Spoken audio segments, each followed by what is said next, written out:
Welcome to the opening rounds of a new era of World Challenge competition, the Blancpain GT World Challenge. Now a truly global championship, it is comprised of 18 races across 3 continental championships from Europe, Asia, and North America. Hi all, I'm Greg Kramer, joined by Calvin Fish and Ryan Marine, and this weekend at Circuit of the Americas, this global series begins with the opening rounds of the Blancpain GT World Challenge America, presented by SRO World Motorsports. Now with this grand evolution comes a new format to the GT America Series, now all Sprint X2 driver races, but running 90 minutes in duration and featuring refueling along with tire and driver changes during the pit stops. One thing that is sure to remain unchanged, however, is the ferocity of the competition.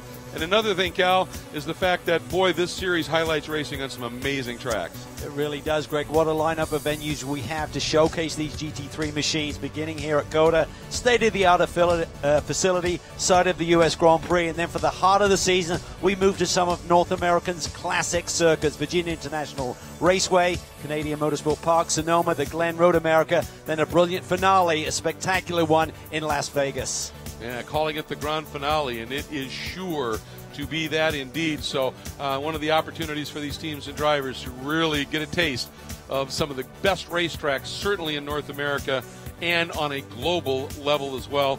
We're really excited to be able to be here and be able to be bringing that to you. Now, with not only a new season, but a new era getting underway, let's take a look at the deeply talented field we think will be ones to watch.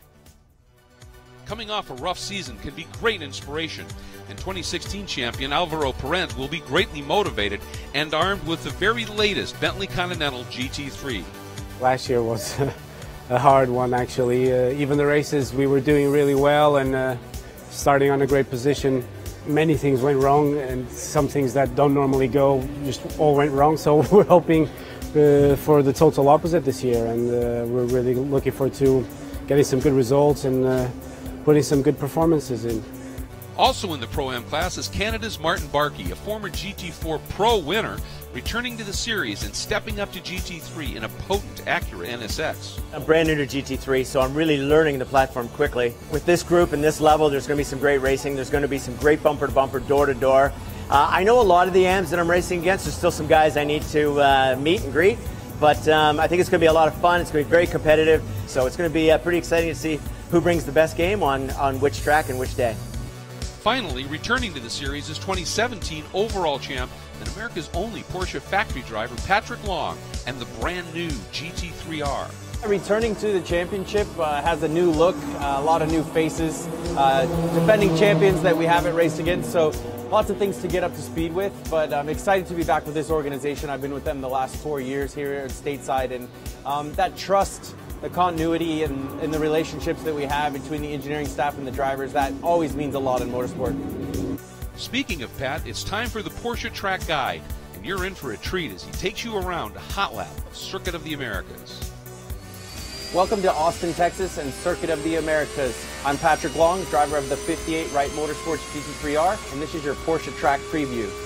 133 feet of elevation here into Turn 1. This is a 3.4 mile circuit. There's tight, technical, twisty bits, hairpins like Turn 1 here, clicking up to second gear, and flat out sections like this. Turn 2 right-hander, top of 4th gear, up into 5th gear, well over 130 miles an hour, turning in flat out. These orange apex turtles here will end your day. So you're kissing them with the front tire, but if you run over them, you're gonna bend your toe, your mechanics won't be happy with you, and your performance will be lacking. All tight and twisty in here. 3rd gear, this is turns 9 and 10, you're climbing, your right side tires are up on the apron. Again, we're using all the road and then some here in these FIA grade tracks. The officials have said that all the racetrack is ours, it's painted black. Red and white chevron curbs are fair game, but past the white lines, you're gonna start to have track limit calls. This is turn 11, 1st gear, onto the back straightaway. Longest straightaway of the racetrack, up over 150 miles an hour. Top gear, take a breath, grab 6th gear. There's a lot of slipstreaming and dive bombing that will happen down into turn 12. As you see, it's very tight and it's a late apex. It's a wide open invitation for your competition to try and outbrake you. You'll see 3 and 4 wide into this corner, but you're not going to get through the exit with more than 1.5 cars. Someone always loses out. Turns 13, double apex, low 1st gear, patience. Add throttle, pick your eyes up, using all the road on the exit. You're almost there, into the third sector. You're still down in some first gear corners, very technical. You can wear your rear tires out if you're too aggressive on the throttle. Final high-speed complex, turn 16, 17, and 18, triple right, a little bit of steering adjustment, trying to find that balance in practice and qualifying so that your tires are there at the end of the race. Penultimate corner, turn 19, all the road on the apex, all the road on the exit, early throttle. You're almost there. Turn 20, final corner, late apex, good overtaking opportunity, second gear. Hard on the throttle, through the finish line, one lap at Circuit of the Americas, COTA in Austin, Texas. Big thanks to Porsche and Pat for that great ride. Now, all the events this year are, again, double-header events. Let's take a look at some highlights from the opening race of the season. Well, the Bentley front row sweep, and Andy Soucek took that Bentley to the point. There you see Rodrigo Baptista, Tuesday outside, very tight there with Daniel Moore. A little slight bump there, then a big moment in the race as David Askew gets it wrong in the S's. Obviously, great concern by the crew. News good. He was fine. However, it did produce a red flag when we went back to racing. It was kind of deja vu all over again. Yeah, the Bentleys were dominant here this weekend. Then a defining moment in this race. The 9-car pits from the lead. Baptista had a hot lap on hot tires, and that meant that his teammate could grab the lead. Prem put the pressure on, but at the end of the day, Soule brought it home. And speaking of pressure, Pat Long starting to feel it near the end of this one. Tony Vielander in that Ferrari coming after him. And a big moment here, Wolf Hensler in the second of the Allegra Porsches, getting it wrong over the curbs, kissing his teammate. They would end up done for the day, but the Bentleys came through with a huge win and establishing themselves strongly at the front. And that was the Pro-Am winner. That was Jeff Siegel with Wei Lu, and in the Am category, sort of doing what he seems to do. Great run there by the Ferrari of Fuentes and Baccarella, but Maxime Soule getting out of that winning Bentley, and you can see them up on the podium. A Bentley 1-2 sweep of the opening round of the championship. We are getting ready to go here. The anthem, please enjoy.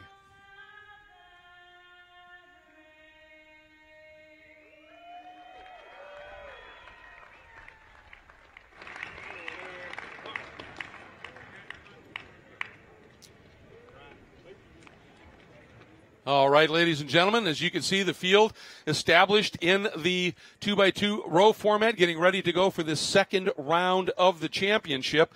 And great field it is. Again, 3 different categories within this GT3 class, the pros, the pro-ams, and the am category. Just to give you an idea of the size of the field, more than double what we had last year. But big surprise here, maybe, Cal, a sweep of the front row by Pro-Am cars. Well, Acura back, and what a performance by Kyle Marcelli in the race yesterday and in that second round of qualifying. He puts the Acura on the pole. Maxie Buick, very impressive yesterday with his run. Absolutely. We move back to the next row, and it's a pair of Ferraris. Tony Vielander will be starting in the SRO Motorsports Group. Of course, the defending series overall champion, and Wei Lu will be running with Jeff Siegel in this TR3 Ferrari, winners of the Pro-Am race yesterday. Always impressive, and certainly here at COTA. Well, the Bentleys were certainly dominant in race 1 here yesterday, but a lot more work to do. The first of them we see on the outside of row 3, Maxime Soule will see the start of this one.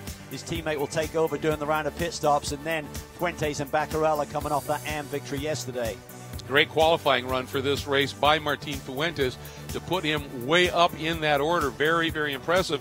And then you think about some of the drivers in this category, and you've got the Wright Motorsports Porsche back there. That's the number 91, of course, we're looking at with Anthony Imperato. And Dennis Olsen has been drafted in and did a nice job in qualifying as well. Yeah, then the Pro entry for Wright Motorsports. Scott Hargrove and Pat Long having a nice podium finish here yesterday. Great battle with the Ferraris. Daniel Morad, boy, he was really impressive here yesterday. Unfortunately, ran afoul of track limits a couple of times and had to serve 2 drive-through penalties. And then you take a look here at the second of those Bentleys. That was the car that had a solid run to second yesterday, a little bit farther back in the order. And we have a new team, 111 Competition, providing 2 Ferraris here. Great to have it. Risi Competizione back in the number 82, Pro-Am entry with Lazaro and Pierre Molachek. And then Greg Liafouche, BMW, back in GT3. Great to see them back. Absolutely it is. Now it's time for that very special command. Let's get back down to pit lane and Ryan Marine. Now, ladies and gentlemen, please welcome Frank Lee, president of Euro World Motorsports, to give the command to start engines. Drivers, start your engines! Frankly, he is a passionate man about his motorsports and has helped a lot of young drivers coming up through the order. And great to have them involved in this. So, getting ready to go. Engines come to life, and again, just an absolutely wonderful variety of engine notes. That's what makes GT racing here so very special in this championship, whether it's here or if it's global. And looking forward to getting this one underway. There's the number 58 of Pat Long, who will be starting this one and getting ready to go.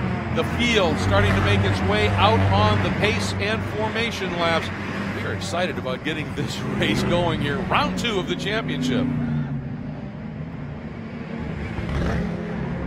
And there was some discussion, Cal, about some of the teams had requested 2 formation laps because, again, it is very cold here. Current temperature 45 degrees.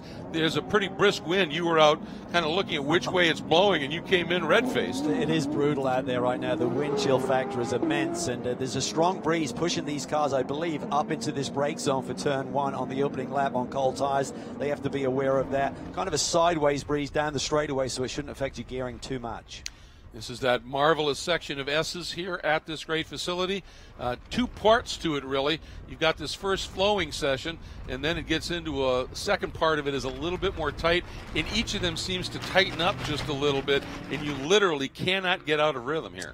No, you can't. If you get a step behind, it's going to cost you in terms of your lap time, and also create an opportunity. If you do run wide, people will get pretty aggressive here, particularly on the opening lap. Once you get into a rhythm with these GT3 cars, sometimes with the aerodynamic effect and getting that aero wash off the back end of the car that you're chasing, makes it tough to pass. So I think people will be ready to pounce early.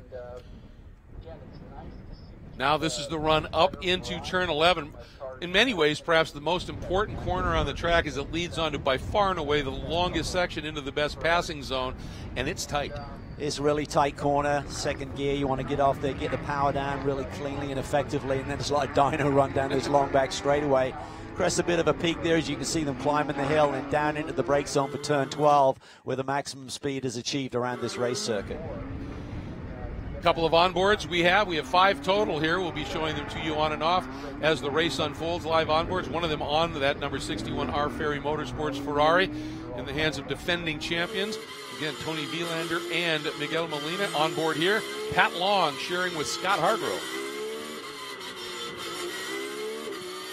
Just trying to generate a little bit of tire temp. How do you do that? Accelerate and brake. Really use the brakes to generate the temperature up through the upright and into that Pirelli P0. Here's that very tight turn 12, very wide passing zone. You get people that'll be awfully ambitious down into this section, and sometimes it gets a little bit fraught on the exit of turn 12. And Pat Long in that Porsche track guide referenced it, that sometimes you get 3 cars trying to go in, there's only room for 1.5 on the exit, and that can make it very, very interesting. Lights out on the Honda safety vehicle, so we are anticipating this 90-minute round 2 of the Blancpain World Challenge, GT World Challenge Americas getting underway this lap.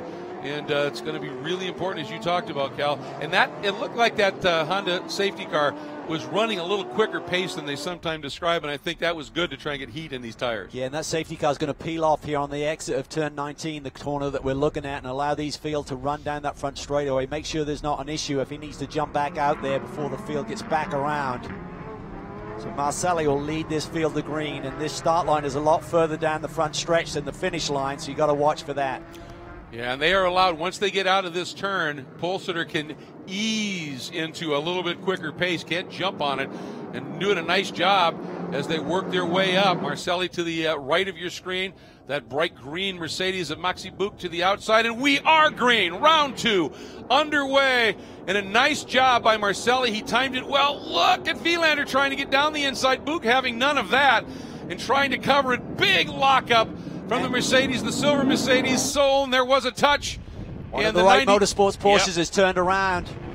Dennis Olsen getting tapped into a spin. Just too much traffic there right at the apex. It kind of funnels in there. You've got to give each other a little bit of racing room. On board now with Tony Vilander. He chases after that Mercedes AMG right in front. Good start for Vilander. Nice start for Vilander, and immediately For a minute there, you could see Maxi Book starting to pressure. He's opening a couple of laps. Start is under review. Really need to, if you can, find opportunity, move up just a little bit, but you can't overdrive it and throw it off the road. That kind of puts things into an interesting little study, doesn't it? Not a great start for the Bentleys. They're really buried deep in the pack. Soulé coming off the victory yesterday, side by side at Apex in turn 11. Scott That's great stuff there. Scott Hargrove getting really aggressive.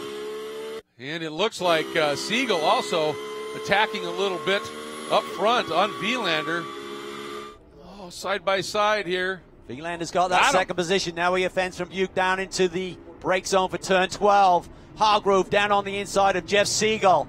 Colin Brown looking for a way through on the with the CrowdStrike AMG Mercedes. 6th car in the picture right now. Boy, Siegel for a minute there was not going to let Hargrove go. Finally decided maybe early on not to push things too hard. And yeah, Colin Brown attacking in that red, white, and gray nose 04 Mercedes, the CrowdStrike entry from DXDT. What a first lap from 15th on the grid. Colin Brown up into the top 6 immediately. A man on the move. It's spectacular. And coming with them, I think, the number 6 of Antonucci as the U.S. Racetronics team, which ran Lamborghinis last year, has stepped over to Mercedes. He actually topped one of the practice sessions. So he is going to be serious about this. Brown looking to the inside. Siegel, what a move. Relatively cold tires. He makes it stick. Up front is still Marcelli. Oh, he floated a little wide. He floated wide, though. And Siegel right back through, Cal. Great stuff. Up into the brake zone. Antonucci in that silver and green Mercedes looks to the inside on the fellow AMG pilot of Colin Brown. It's always interesting, isn't it? It's different teams, but it's same manufacturer. It's like, how hard are you going to race early at this stage? These Pirelli P0s will just be finding their sweet spot. Look at Vilander. Typically, that Ferrari takes a little bit of time, but come into the groove. He is putting the pressure on for the lead. He recognizes he's behind the Bentleys in the points right now, and they are buried deep in the pack. Not a good start for either Soulé or Parent. And Marcelli doing a brilliant job. We've seen his speed doubly impressive because they've had very little time. Racer's Edge, a GT4 team of great stature moving up into GT3, but haven't had a lot of time with this car, Cal. And Marcelli in particular, along with Barkey, have been really, really stout. But these conditions, the one thing when they did test this car, it was pretty chilly. That had to help. Yeah, it certainly does. But they've only had the car 36 days, 35 days yesterday when they had that great run. So very impressive. Maybe the story of the weekend is that Racer's Edge, Acura NSX, and the pace that it's showing here. Just before we cut to this onboard with Vilander, I think I saw Antonucci getting a run on Colin Braun for that 6th spot as well. Riding on board. Ooh, Tony's so quick, carries so much speed. Yeah, that Ferrari is really in the groove, a little bit quicker than Marcelli's car. Maybe the starting tire pressures that they begin. Oh, he looks to the inside, goes for the lead. Down into turn 15, side by side coming off. Marcelli tries to respond there. Gets the inside line for turn 16. The triple apex. Vilander around the outside. What a move. Can he make it stick? Well, it's all down to Marcelli giving him a little room. Oh, and then Vilander hip checks Marcelli a little bit. Yeah, didn't give him any racing room there. That was very, very close. And fortunately, Maxi Book paying attention behind him in that bright green Mercedes from P1 Motorsport realized that there was a little bit of contact. Vilander dodged the bullet there. He just went straight back to the right side of the road to set up for turn 19 and clipped Marcelli pretty heavily. Marcelli looking to rebound now. Looks like his car's starting to come in now on this second lap.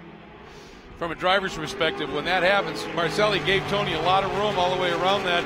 And Tony comes right across on him. From a driver's perspective, does Marcelli go, oh, it's going to be like that, is it? Yeah, he's going to be frustrated with that one. I'm sure he's not happy about getting hip checked like that. Vilander just very aggressive, making the moves, taking that Ferrari to the front, coming off 2 championships last year, overall and in the Sprint Next division with his teammate this year, Miguel Molina.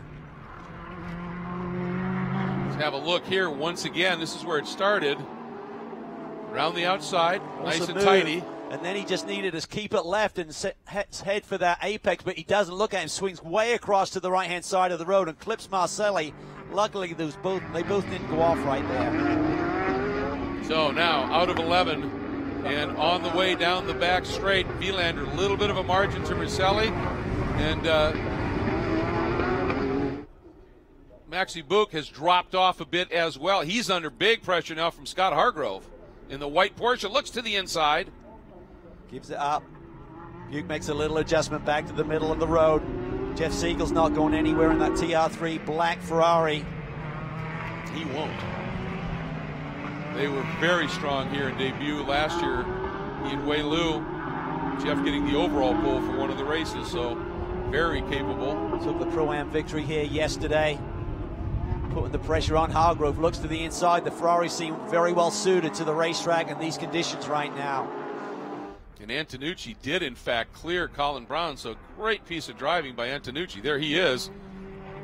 Colin has dropped off just a little bit. Through the final corner, turn 20. With this 3.4-mile track, onto the front straight we go. Vilander turns a 2 minute 6.488 second lap. That is really quick. Over a second clear of the rest of the field. That Ferrari is hooked up. They've made some tweaks to that Alfieri Motorsports Ferrari, and it is working. Up and over the rise, and now plummeting down turn 2. And feeding it into the S is Siegel. Has come right with Scott Hargrove, is staying right there and starting to pressure him just a little bit. Hargrove has that black Ferrari firmly planted in his mirrors right now.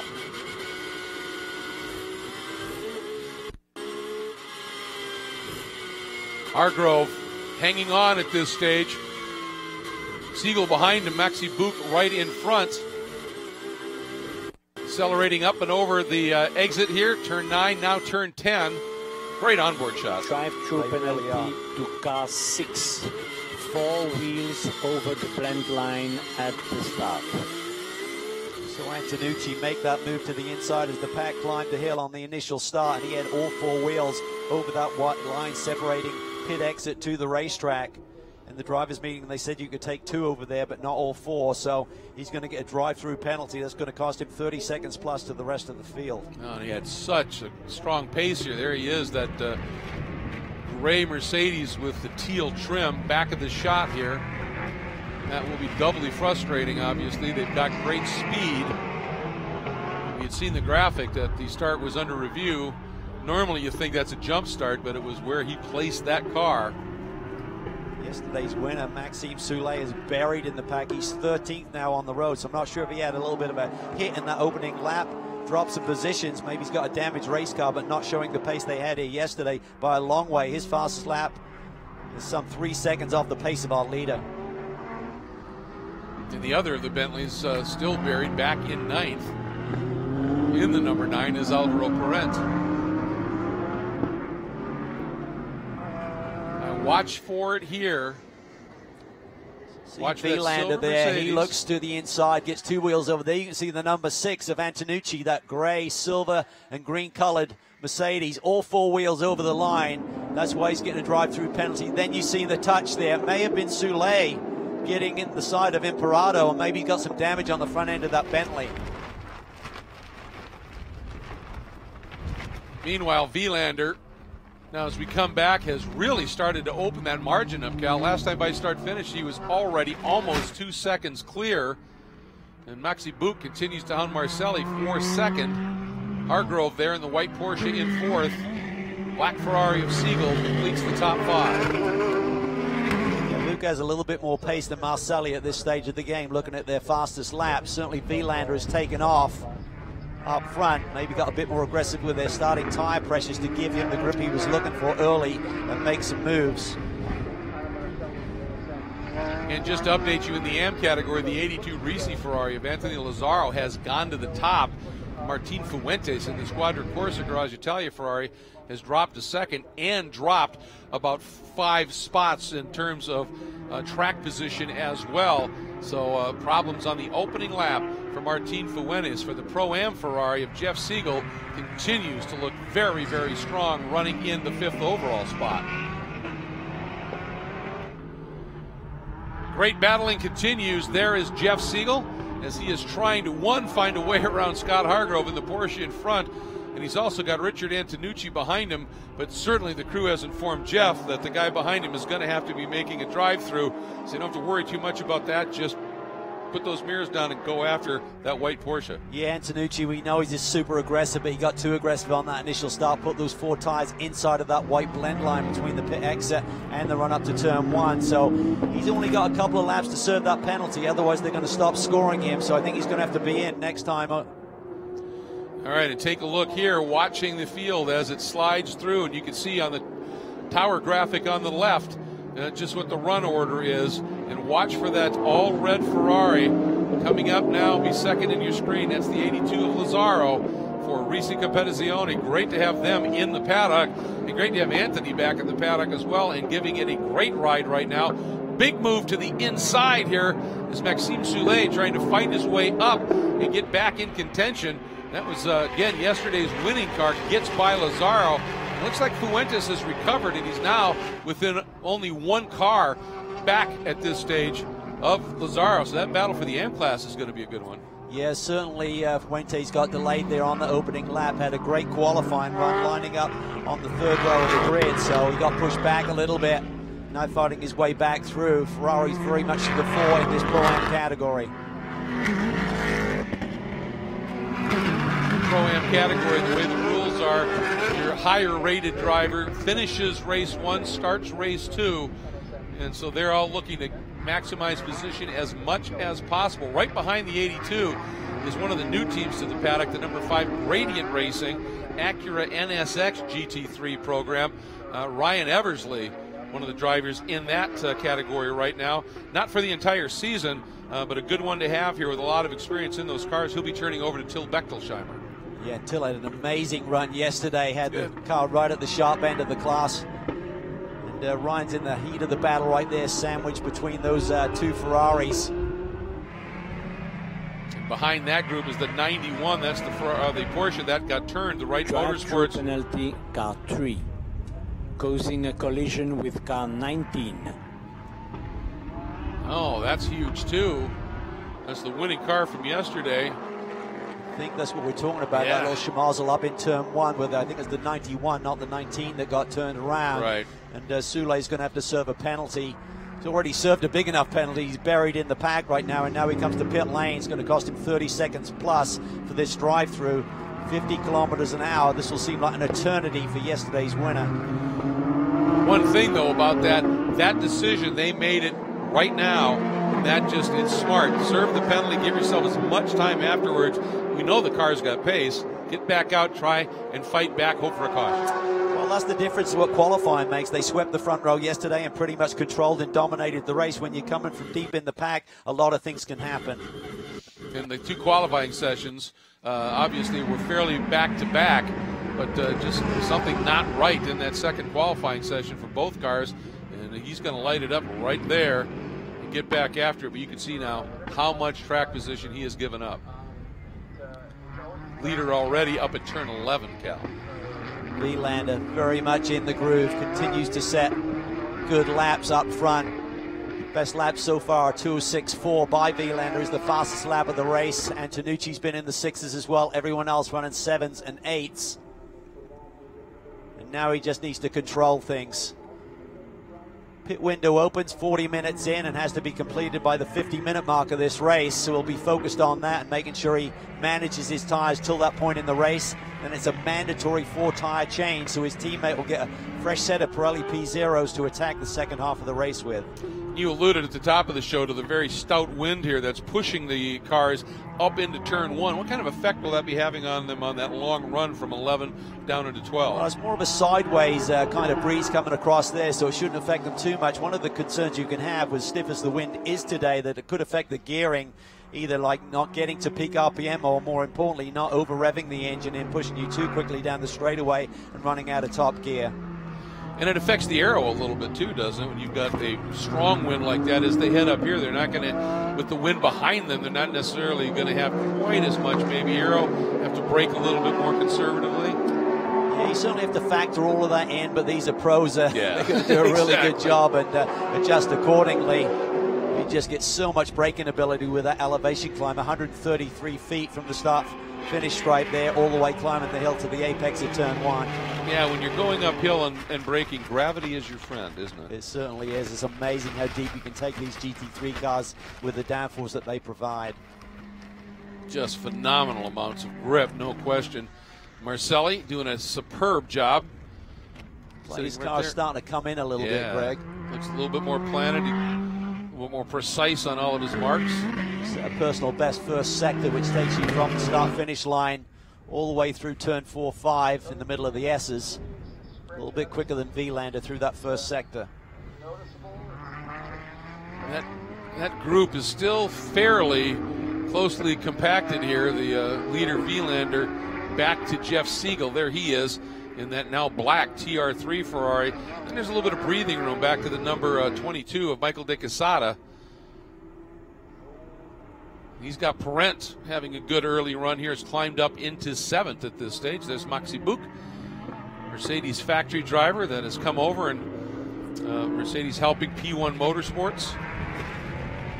It was super impressive yesterday. That move he put around the outside of Ryan Eversley through 16, 17, 18. That triple apex right-hander was impressive. Spectacular stuff for sure.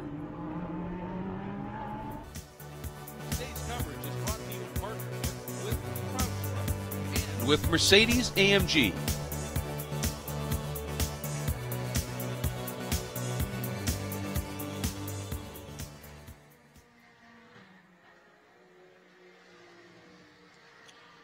Strong look there at the 31 of Jeff Siegel, continuing to hold down the 5th position, 3rd in the Pro-Am category. That's one of the intriguing parts of the way this championship is formatted. When you have the higher rated drivers, and most of them in the Pro-Am category are solid pros, the quality of the driver lineup in the first half of these second rounds is just spectacular. Yeah, some of the best GT drivers in the world are here this weekend, so it's very impressive indeed. Try to deal with this racetrack. Very cold track conditions. But I think everyone's made some good adjustments overnight, learned a lot yesterday. Certainly for the Ferry Motorsports team, that is impressive stuff from Vilander, taking that car to the front and establishing a healthy lead just under 2.5 seconds. Warning flag to car 2-2. Track limits 3 times. Oh boy, we're hearing warning to the number 22 car for track limits. They had 2 drive-through penalties yesterday between Daniel Morad and Michael De Quesada. Cannot afford any more out of bounds here today. Well, the thing is, those track limit violations are not per driver, it's per car. So if your co-driver gets 3 of them and you go out and get a 4th, you're coming in for a penalty. So you really have to stay on top of that. Marcelli starting to look impressive here in this Acura NSX. Struggled for grip there initially, it looked like. Vilander took off, and now Marcelli has stabilized that gap to the front. Here's Parent in that number 9 Bentley as he is attacking now, and De Quesada, the Allegra Porsche. Much better start to this season than Alvaro Parent had last year. Just seemed to be in the wars constantly. I think they're on about their 4th chassis by the middle of the championship season. Just couldn't seem to stay out of trouble. And this, of course, the brand new Bentley, the Evo, if you will. And the changes, they say, are substantial and extremely effective, as we saw in the opening round on Saturday. The Apex team, they're very proud that they got the first global win for this 2nd generation Continental GT3. Did the same thing with the McLaren 650S a couple of years ago. Top-notch group, great driver lineup. They're going to be tough for the championship this season. They absolutely are. And this was not a track that was particularly a good one for the original Bentley Continental GT3, and the fact that they have been really strong here, I think it gives them great encouragement for the entire season. There's a look at the Mine Trust for Capex. Not quite so many smiles as yesterday when they were dominating things and controlling things at the front, running 1-2. And they've got to work some magic here in this pit stop window, see if they can do the undercut or the overcut as they chose yesterday to leapfrog around some of these really competitive cars. And Alvaro is absolutely relentless, as any driver at this caliber is, in his pursuit right now. And We saw how aggressive he was willing to get with a teammate yesterday. He certainly is going to be willing to go after no problem here. The 991 Autometrics Porsche having a quick loop. Joe Toussaint behind the wheel of that AM category car. That was at the exit of 19. That catches a lot, or the exit of 19. That catches a lot of guys out. Back at it. Well, look at this battle. This is the battle for the AM lead here. Anthony Lazzaro in the Risi Ferrari, Martin Fuentes in the Squadra Corsa Garage Italia Ferrari. And a heck of a run here by Greg Leofoge in the BMW. Oh, and look at Antonucci after his drive-through trying to attack and come through the field.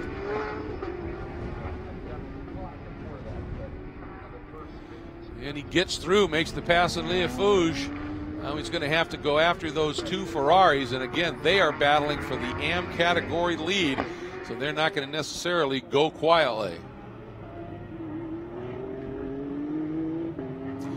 Leofoge came back on Antonucci, tried to give him a run, but ultimately Antonucci able to make that pass stick, and it looked like Leofoge may have got off rhythm a little bit.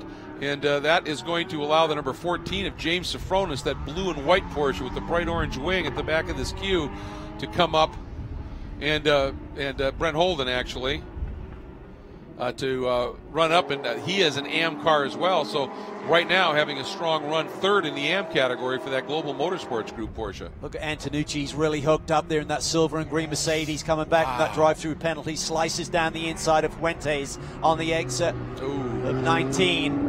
Way off. Lazzaro track limits though. Continues to lead in the AM division. That red Ferrari we're looking at climbing the hill towards turn one. Fuentes trying to chase him down. Battle between the two Ferraris.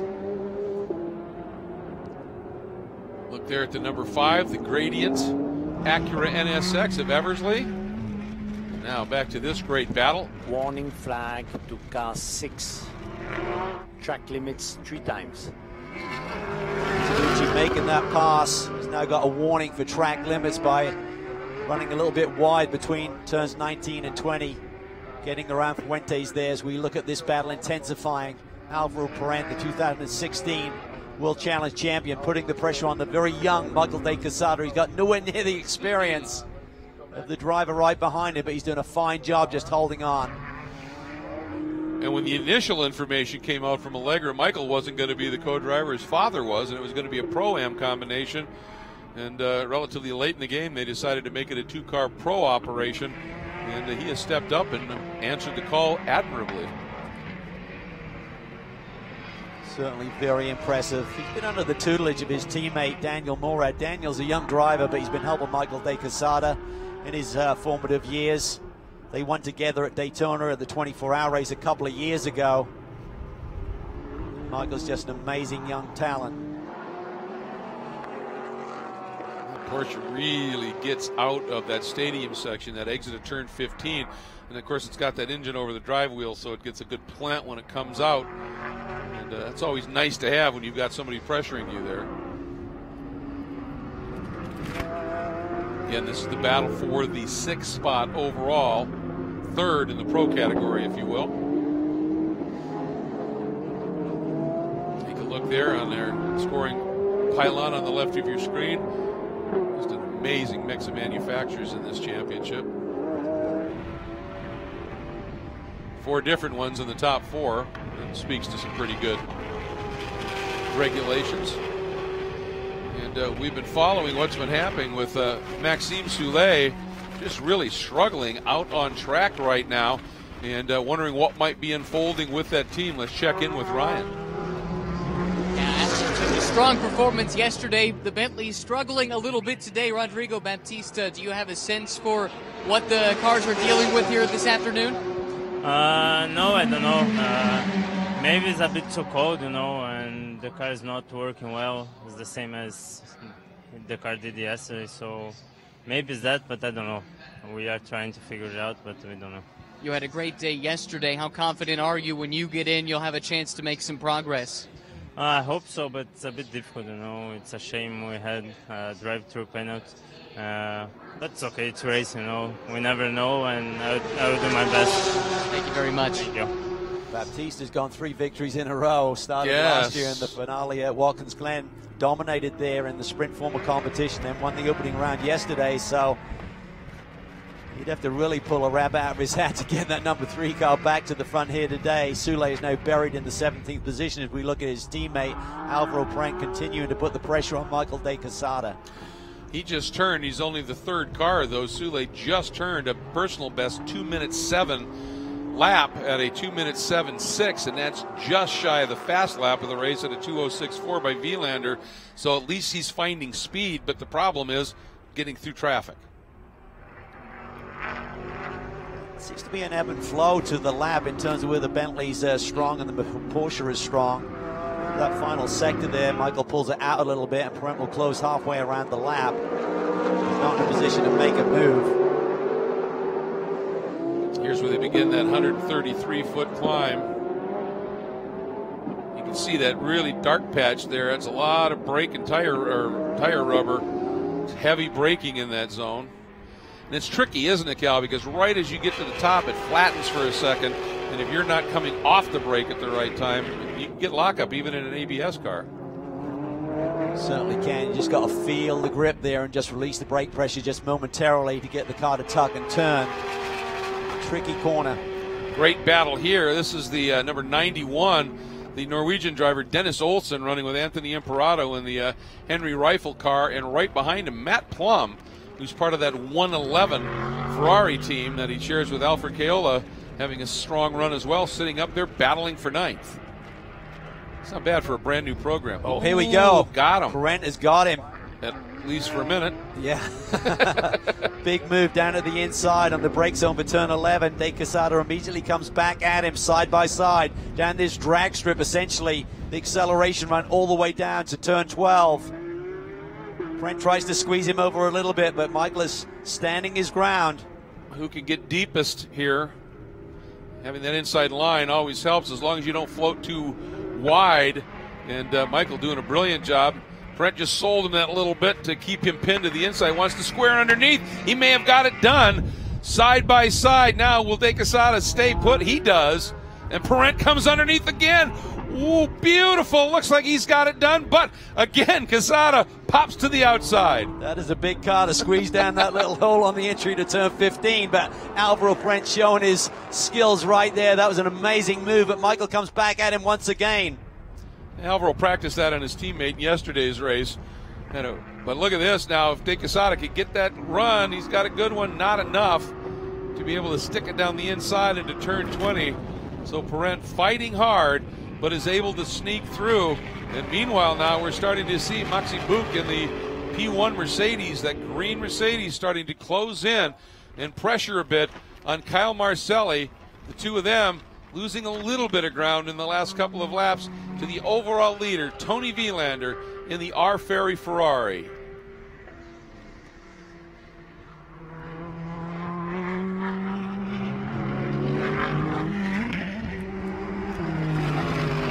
Big battle unfolding here for this second place. Maxi Buch in the P1 Mercedes got it all crossed up for a second there, Cal. These guys are pushing incredibly hard. They are, and they got a nice carrot in front of them in terms of the leader there. Vilander is not disappearing down the road, so they recognize if they can keep the heat on and have a good pit stop, maybe their teammate can assume the lead of this race.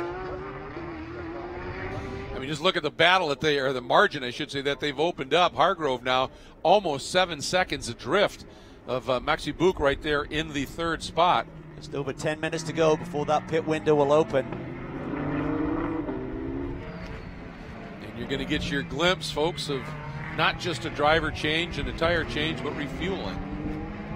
Yeah, it's a full service effectively, and that should really benefit some of the teams who have that level of experience with sports car competition where refueling is part of the game. And the pit in to pit out, that mandatory pit that they have is 70 seconds. And virtually every team has said you've got to be near perfect to hit that 70 seconds. And that adds to the challenge, doesn't it? It really does. If you nail it, absolutely, you might have a handful of seconds to work with in terms of when you release the driver from the pit box. But as we saw yesterday, not many people were hitting that mark. So hopefully they tighten things up a little bit overnight and can be a bit closer to that pit lane delta. I'm going to throw another question at you here as we're closing in, as you said, on that pit window.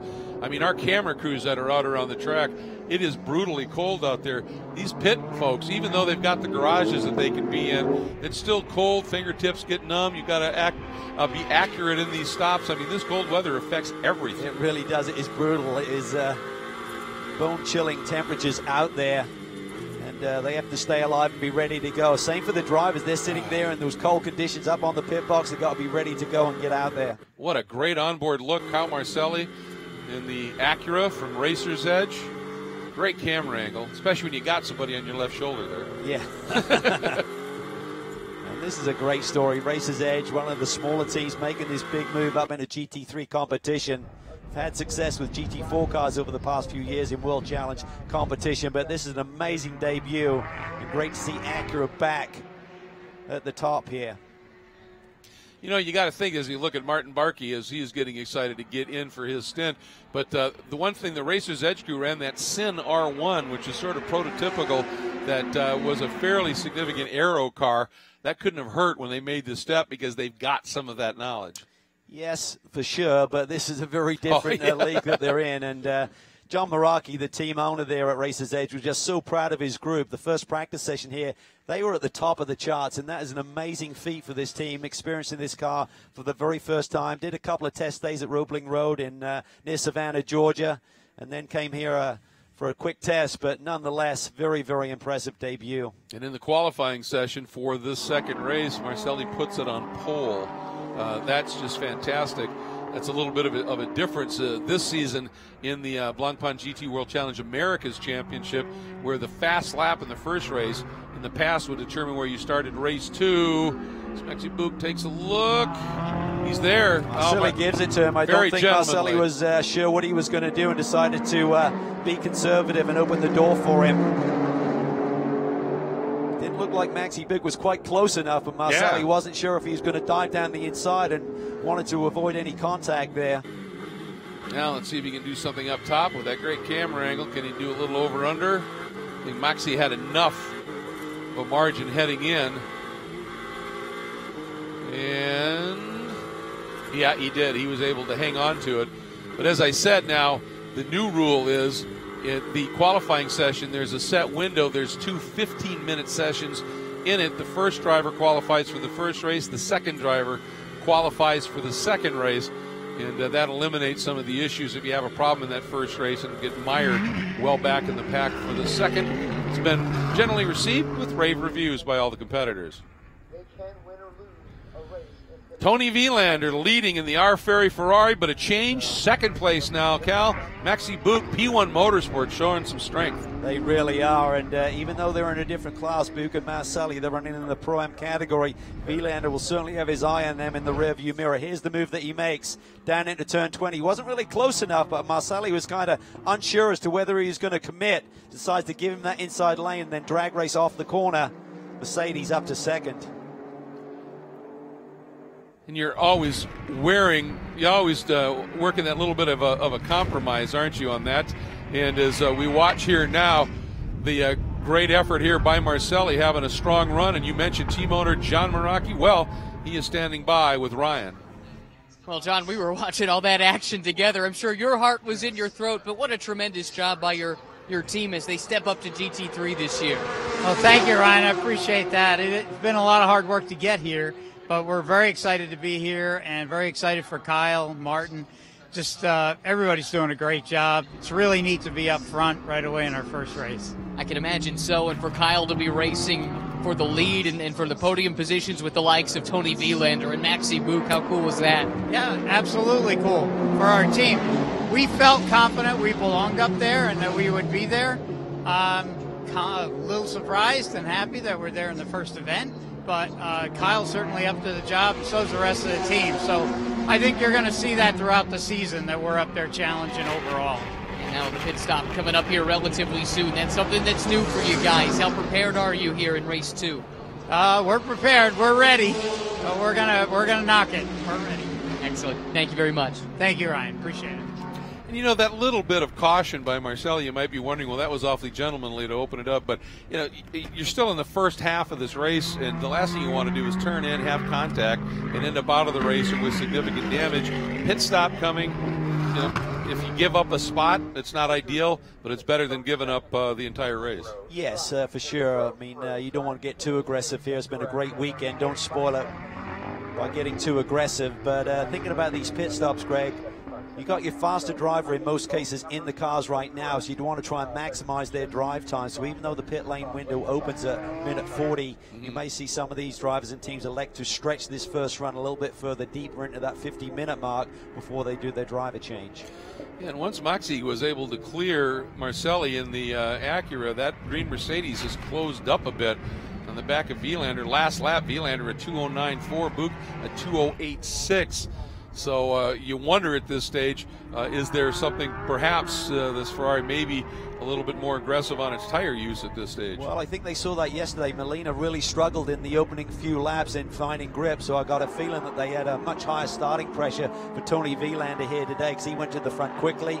Now his pace has certainly been eroded a little bit, and that may be he's kind of over-peaked those pressures, and he's just hanging on here to try and get to that pit lane window. He may be one of the drivers who elects to pit relatively early.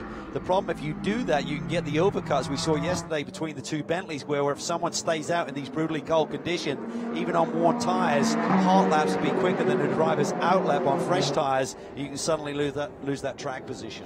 And yesterday, those out laps were, it took a lap to a lap and a half for those tires to really come good. It wasn't this cold yesterday. No, it's really chilly. The track is a little bit drier, better condition maybe, but these conditions are amazing. That wind chill factor is real out there this afternoon. And in this series, there is no tire blankets, no tire warmers, nothing like that allowed. So it's all got to be done by the driver on those cold tires, fast enough to not let somebody through, slow enough to not throw it off the track. I mean, it is a balancing act extraordinaire. And Maxi is definitely coming up. Also want to say Maxime Soulet continues to throw in personal bests, and he has worked his way up in front of Fuentes and Lazaro, and Fuentes has gone by Lazaro as well for that AM battle right now. But Soulet is now starting to knock on the door potentially of a top 10. He has a comeback drive for the championship leaders coming into this second race, albeit early in the season. You just have to really minimize the damage at this stage of the game. They haven't had a great day. They've had the drive-through penalty, but just don't panic. Just try and gain as many points as you can. You got to get up in that top 10 now to even score. Once again, you can see now Buch has that Mercedes just a couple of car lengths off the rear wing of the red Ferrari of Vilander. You see the Luma rank, the 3 LED digits on the upper right of each windshield. It changes between overall position in the race and the 3-digit code for the driver. Warning flag to car 7. Driving standards in turn 12. All right, that would be the 7 of Fuentes, getting a little reminder from race control. And the only one of those Luma ranks that flashes constantly is the overall leader at this stage, so it's very easy to pick them out. Right now, that's Tony Vilander. Will that change before he sees pit lane? Buch is getting really close to him. His Mercedes has more grip to play with right now. And here we go now, up onto the front straight. And let's see, just for times here, Vilander a 2:08.4 and Moxie a 2:08 flat. So he definitely has the pace at this stage and is closing up on the back of Vilander for the battle for the lead. Today's coverage is brought to you in partnership with Optima Battery, with Bentley, and with Porsche.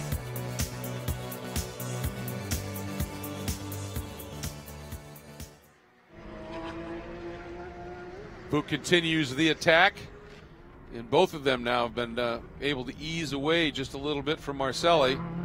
Curious to see how much pressure or how many risks Buch will take to try and get the overall lead here.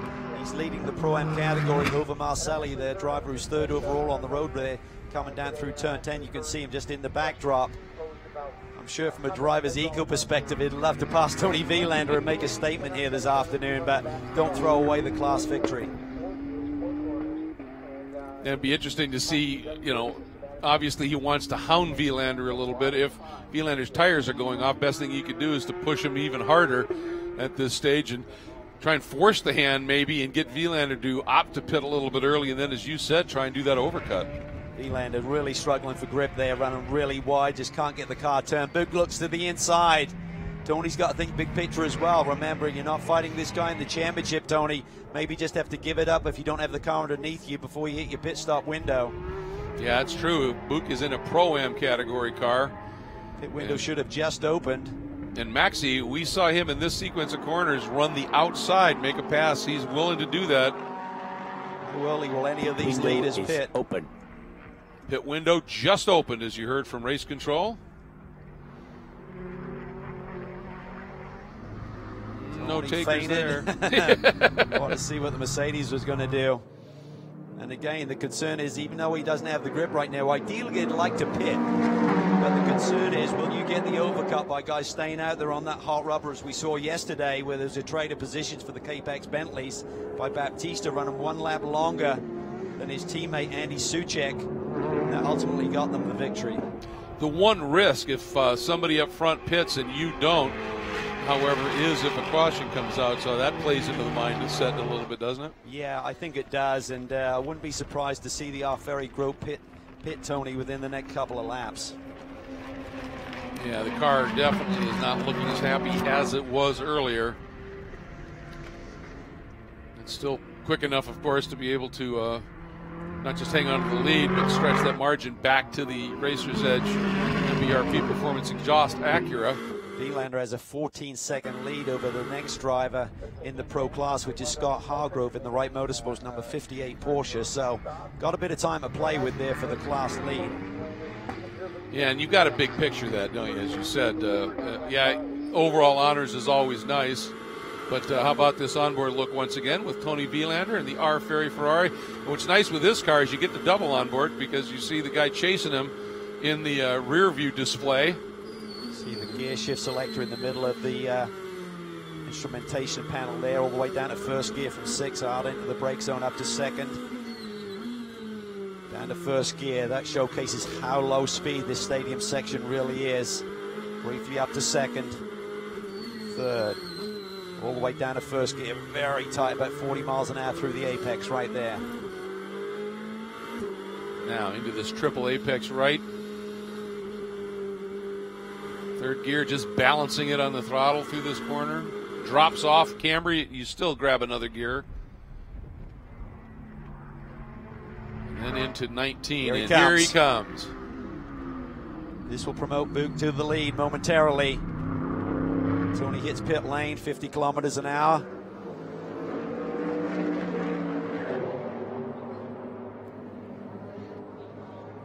Key factor is now, how efficient are they on the pit stop? 70 seconds is the minimum. You cannot be shy of that number when Molina takes this red R Ferry Motorsports Ferrari back out onto the racetrack. Overall leader into the pits, and now it is up to that R Ferry crew, and they have got to nail it. There is the Lollipop Man holding the board. Vilander hits it, and Molina hops up. And looks like Marcelli in as well. Will turn over to Martin Barkey. These tires have to be kept under control. You cannot roll or drop them in pit lane. You can see very careful there how the mechanics are orchestrating themselves around the machine. Only allowed one gun as well. In also, Andy Soucek bails him out. He wants part of this action as quick as possible. That was great. Just grabbed him by the epaulette and yanked. Molina now behind the wheel, ready to go. All right, let's Warning see. Flag to car Vilander. 4. Track limits 3 times. Not bad. 72.8. That was basically how long it took to get the stop done. They weren't sitting still and waiting to send him. That took them that long to get those 4 tires changed and the driver in and the fuel. Marcelli, look at that, a 71.6 as he turns over to Barkey. That gained him about a second on the Ferrari. And the Bentley coming out a 71.4. Great stop. Nice job. That's about as close as you want to cut it. You see it getting down to a tenth or two, you're really running the risk of running a foul. And I have to clarify, I misread that. The Acura not having a good stop. It was 81.6 seconds. They lost a lot of ground. Ton of time. Yeah. Soule and Baptista, their exchange about as good as it gets, Cal. Look at that, 71.1 seconds.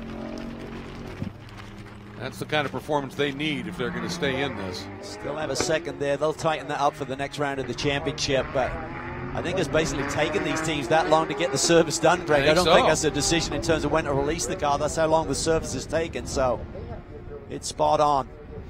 There's Molina. He has got the number 14 Global Motorsports Group Porsche in his mirrors.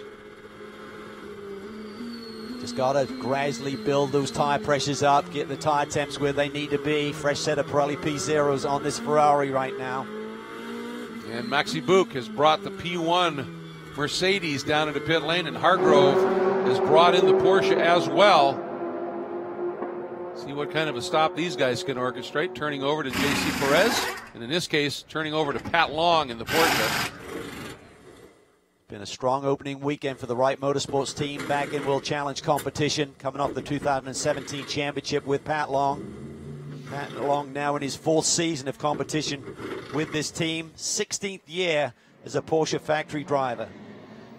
There's Perez moving along. Noticed on that Porsche that the refueling now comes from the side. That's one of the new parts of this brand new GT3R, is instead of the refueler having to climb up on the splitter onto the nose as it had in the past. That's part of the change they've made to help facilitate things. How was the stop?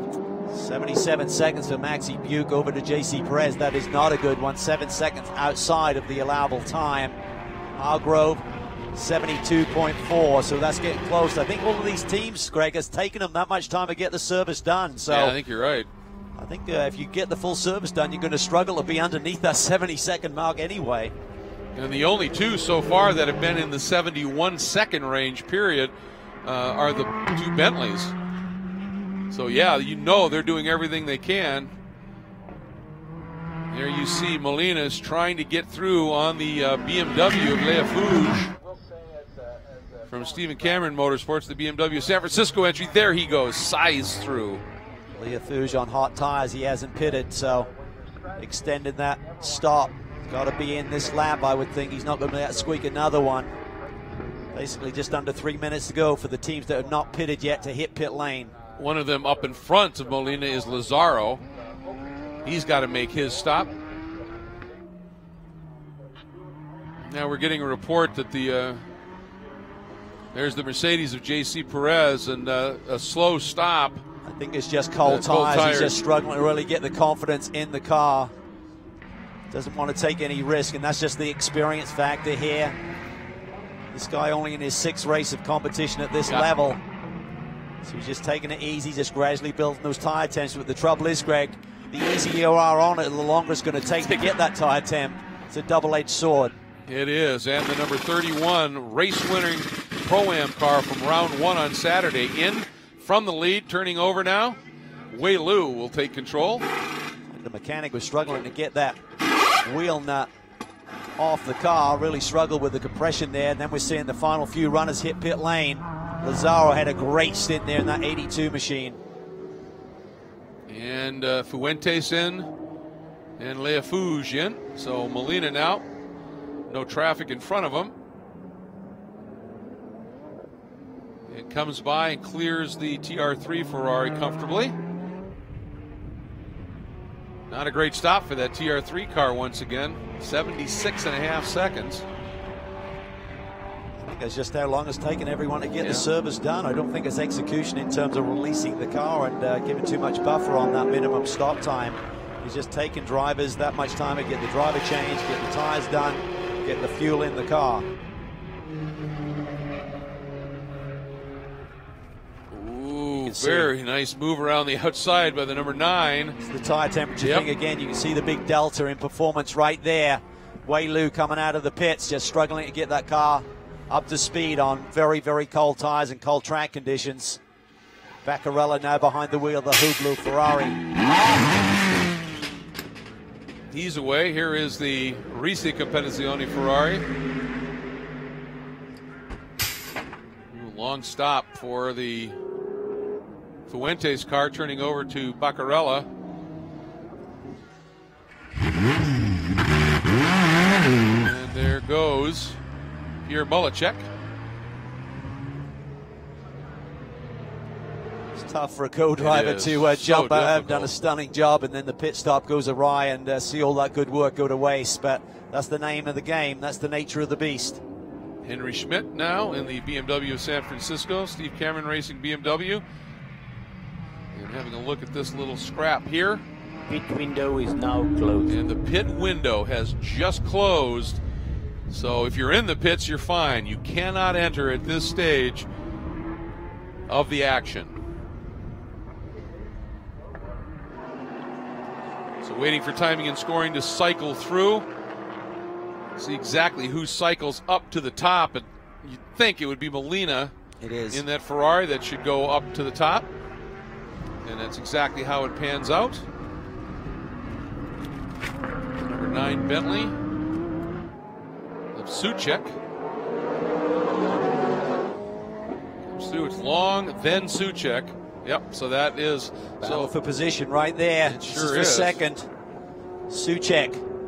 Good recovery drive here by the Capex group. We're buried deep in the pack. Brent did the job. Then after this round of pit stops, suddenly find themselves back into a podium position on the back of a runner-up finish here yesterday. Well, Perrin and that team certainly learned how to deal with adversity last year, didn't they? And just put their heads down and went for it here. Wei Lu now in a good battle with Martin Barkey. And that are two Pro-Am cars. Right now sitting in the Barkey and Lu sitting second and third behind Perez in that green Mercedes. It's a great little battle here. Two really impressive of the RAM drivers. Wei Lu burst on our scene last year. Greg, very impressive here on debut with Jeff Siegel. He's really taken his business of driving a race car very seriously. Lost 15 kilos in weight over the off-season in prep for longer endurance races like this one now, 90 minutes as opposed to 60 last year. That's a big change up. It's like 35 pounds. I mean, that's significant. And Martin Barkey, ooh, Suchek takes a look here and long. And Martin Barkey, when he was running in the GT4 category, he was absolutely one of the fastest drivers in that category. Poles, a few wins. Saw Pat Long there, really took the brakes in super deep to turn 12. Had to correct it a little bit, didn't get the ideal line or power down coming off. Allows Suchek to close a little bit, but not close enough to take advantage. Two podium finishes here yesterday, trying to take advantage of the 3 car that won yesterday, not having the best of days. Could be a tight championship standings at the end of the day with the R Ferry group having a good day, coming off 4th yesterday. Drive through penalty to car 82. Speeding in the pit lane at pit exit. Pierre Mulacek and the Risi Ferrari just a little bit too aggressive. It's the adrenaline flowing. Yeah. Bad pit stop, everything starts to get a little bit out of sync.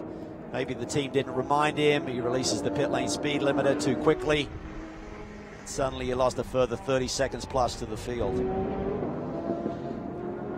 And once again, smart move, just get it done and get back out there and get to driving. But after the pit stops now, this kind of puts into perspective the scenario in the pro class, doesn't it? You were talking about it with Vilander having 2 Pro-Am cars behind him, but had a sizable margin back to the next pro car.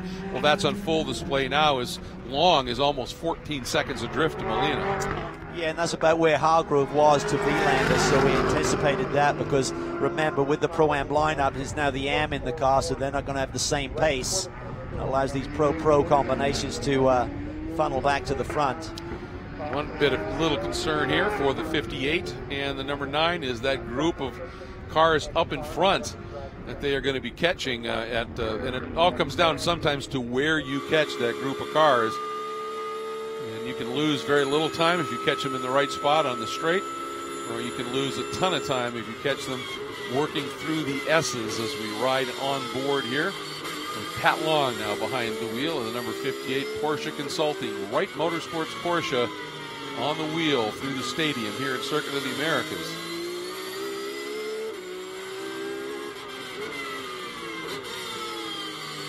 And Long feeding it through here, completing the exit of turn 15, heading into that legendary triple apex right-hander here. The onboard ride. With the steering inputs there, really working the wheel. Got a lot of pressure from behind. He's got a very hungry Andy Soucek right on his tail. In the first of the Bentleys, putting the pressure on Pat Long. Traffic up ahead, needs to clean these guys in front of him very effectively. That'll give Soucek the opportunity to pounce. He's coming up in the back of James Safronis and the Thermal Spider Global Motorsports Group Porsche. Long dives to the inside. Ooh, and he was right there. He was. There was almost a touch there. Car 2-2, track limits, final warning before drive-through. 22 in track limit violation trouble again. One more ding, and he's going to be driving through pit lane for the third time this weekend for that same infraction. Yeah, this is Pat. He wants through. That's Trevor Beck. He had to give it up. He wasn't sure what the Riello Ferrari was going to do. Still not quite sure. Fortunately for Soucek, he can't clear the BMW, so he's no closer. That was an aggressive move of traffic for Pat. He went by both Safronis and the BMW in the hands of Henry Schmidt. Schmidt's not giving up that position in the Bentley easily. I love it. He's gaining confidence by the lap in that BMW M6. Great to see Steve Cameron racing in this GT3 Formula. Yeah, absolutely. A lot of experience there with Ricky Cameron, his brother, helping out on the engineering side as well. And having BMW back in the GT3 category is absolutely wonderful. This is what I was talking about. Depending upon where you catch the traffic, you can either get through quickly or you can lose some time. And right now, Soucek is definitely losing a little time. And part of the issue is the young driver behind the wheel. I think this might be Trevor Beck, and he's pretty quick. Finally, Soucek stuffs it down the inside and makes the move, but he lost valuable time there to Pat Long, the Porsche up in front of him that he's chasing down. And I have to correct myself. It's actually the dad, Rich, who's not too shabby in Ferrari Challenge racing either. So, whoa, Henry Schmidt way wide in the BMW.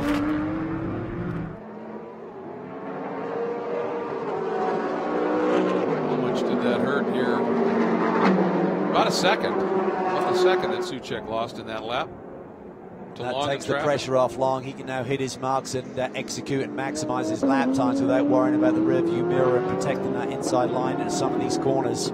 It's so wide, this racetrack here at Circuit of the Americas. Once you get someone close to you, you really have to think about not running the ideal line, and that compromises your lap time. So it's an ideal buffer for Pat Long right now.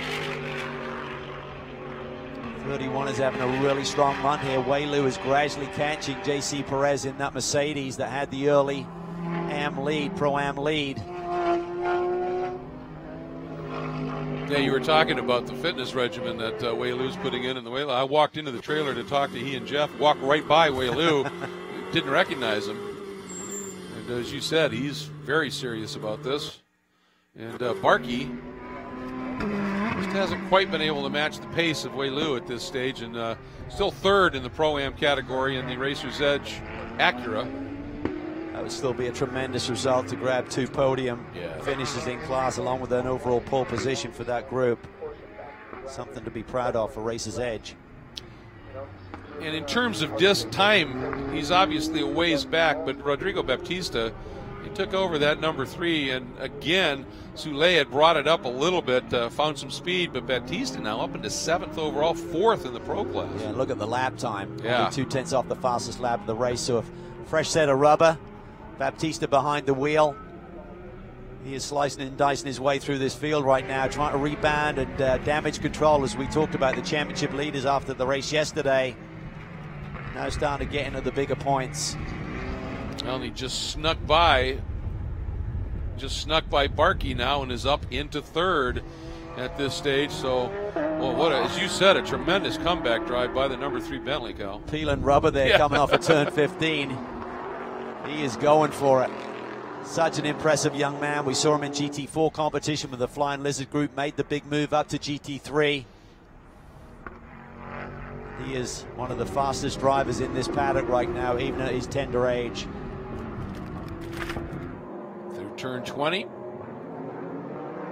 Giving the Bentley some welly down the straight. to 6th overall. Great run. 4th overall, 4th in pro class, should I say. 6th overall.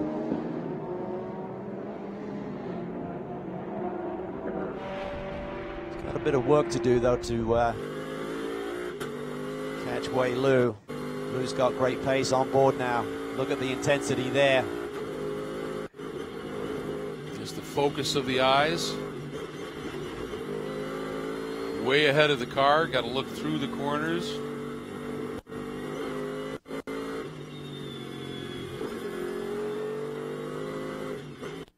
You know, I always have loved these shots because you see the car from the outside and it's dancing and juking and everything, and the driver might be working the wheel, but just generally very calm, and that's the whole idea. And he is executing some serious laps here at this stage, as we said, fighting up into the 6th spot overall, 4th in the pro category. And Molina leads over Long, Soucek, and then the 2 Pro-Am cars, and then Baptista.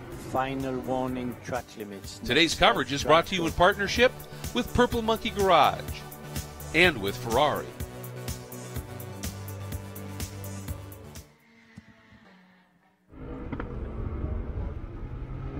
Rodrigo Baptista continuing to find speed, looking to find more in terms of position. Now that he's up into that 6th spot, to get up to Wei Lu, he's going to have to find about 8 seconds or so. But there's 28 minutes left in this race. It's all a matter of crunching the numbers and doing the pace, and the problem is last lap he was only a 10th quicker than Wei Lu. Yeah, I think that's about as far as he can go today without trouble up ahead of him. But still, just under 30 minutes to go, long way left in this race. Anything can happen. You see Maxime Soulet debriefing with his engineer and strategist there, Thomas Blam. This was a tough start to that race. Got into it with the 91 car up in turn 1 where everyone funneled together there, which you anticipate that potentially happening. This is a good recovery. I think they looked after that drive-through where the car was sitting. I think it was down to 17th position.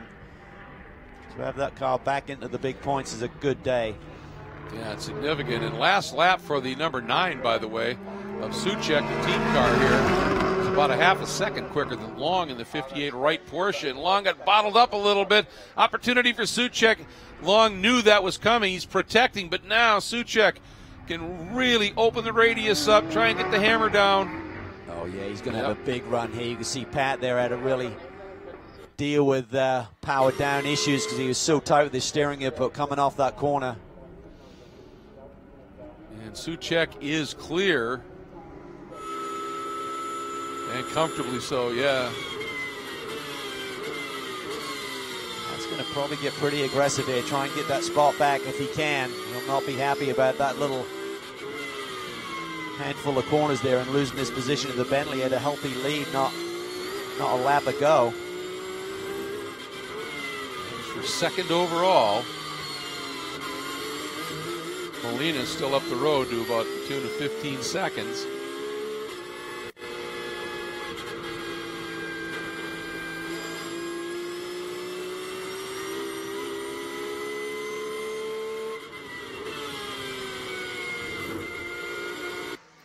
Fastest man on the racetrack as we look at this battle continues to be the other Bentley, not the one we're looking at, but Baptista continues to run in the 206 range consistently. Well, I'll tell you, you remember in the Porsche track preview when Long was talking about those orange things and you don't want to hit them? He looked to be pretty up on him here as he was trying to find a way back by the number 9. I guess there's a time for it when you say, well, we'll take a little risk here. Throw everything at the game. You bet. Every position is so critical in the big picture of the championship season. So easy to reflect at the end of a long, hard year where the championship got away from us, and it could be just one decisive move earlier in the championship chase. Bentley seemed a little bit stronger. I'm not sure if they made some tire pressure adjustments on both cars after the stop. They seem a bit stronger in the second half of this race. Take a look at Soucek's time relative to Long's next time by. He was quicker once again. Of course, Long was hung up Gave up almost a second and a half on that lap that he got past. As you said, that'll frustrate you, but sometimes it's just where you catch the cars here. And right now, Soucek has himself a little bit of a margin over Pat Long in this battle here for the second and third spots. Andy Soucek continues to hang on to this second spot. Long in the white Porsche, the Porsche Consulting Wright Motorsports machine, sitting right there in third, trying to stay as close to him as he possibly can. Warning, track limits. Next step, drive through. And Alan Metney in the 991 getting a Porsche. Let's get down to Ryan, who's found Alvaro Parent in pit lane. Well, Alvaro, Andy just made the move to get you guys up into second. What did you think, first of all, of the pass and the recovery that you guys have been having?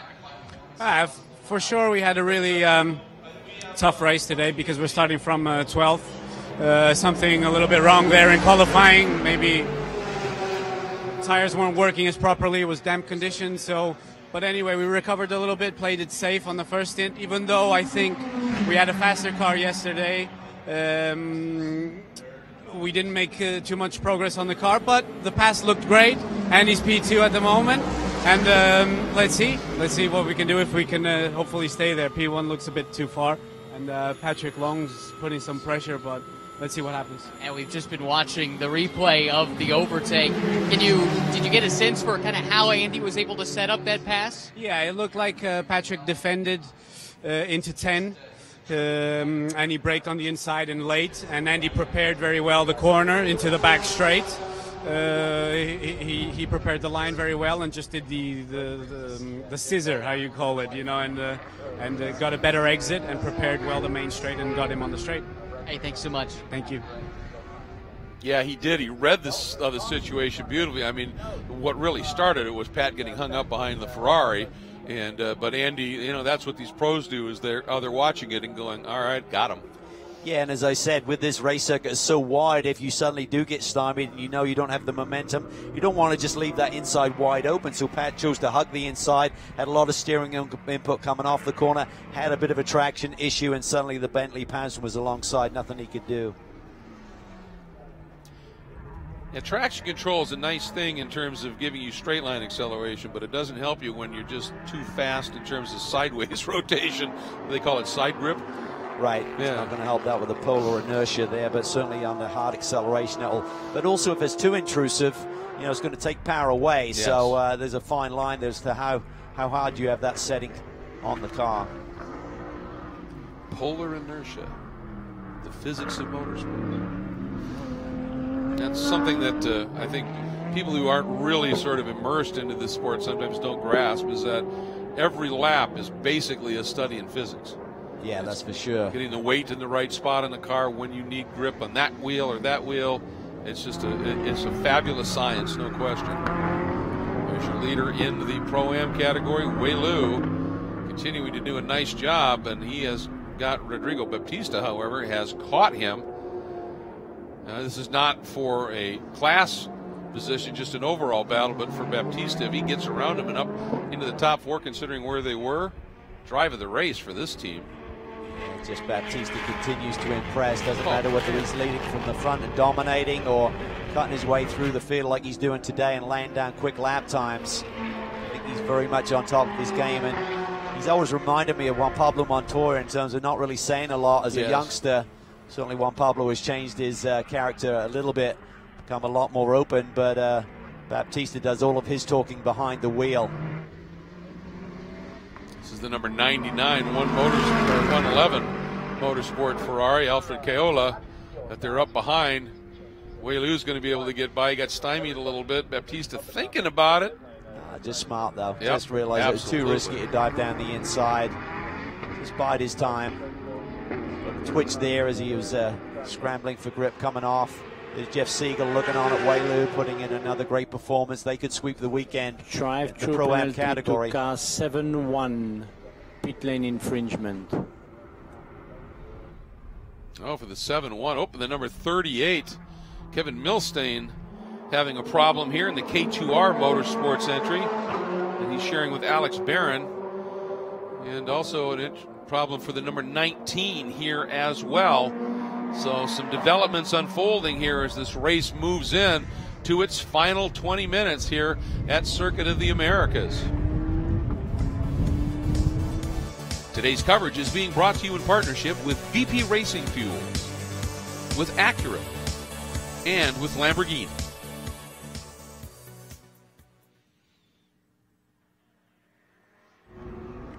Yeah, both the 38 of Milstein and the 19 of Kaminsky, I think they were running in fairly close quarters here.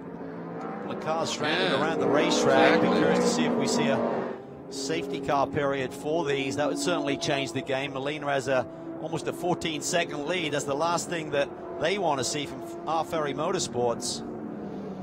Absolutely. Apex and Andy Soucek would love life to have that gap basically erased. Well, and Baptista has 20 seconds. He has to make up the long up the road.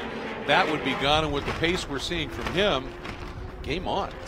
Yes, suddenly Pat Long is going to have a whole new challenge, not only from the Bentley in front, but the one behind. And obviously, race control is going to give every opportunity for those cars to get started on their own and continue. But a couple of, one in particular, the 38, looked like it was nice. Yeah, here we go. Full course caution. I thought Kaminsky might have an opportunity, but that black 38 Porsche of Milstein was high-sided on a curb. And that's on a, you can see there's tire marks right next to that car, so that would be a hot area. So, well, this is going to be interesting. Now, by the rules, everyone should slow down to approximately 80 kilometers an hour so the safety car can get out there and pick up the overall leader. And then once they're behind the safety car, then the field can pack up, which means that that big gap between Baptista and Long will go away, and the big gap between Soucek and Molina, our leader, will also go away. Safety car procedure, safety car procedure. So that's the word that the safety car is now entering the course to pick up the leader. Sometimes you'll see the safety car come on without lights, and it may pass a few cars to get to the leader. And really what this is, it's almost like a blending, isn't it, of a standard safety car and a virtual safety car. That first call comes out, all the cars have to neutralize right down to that 80 kph and get everybody slowed down in case there's a reason that you need emergency vehicles out immediately. Then the safety car comes out.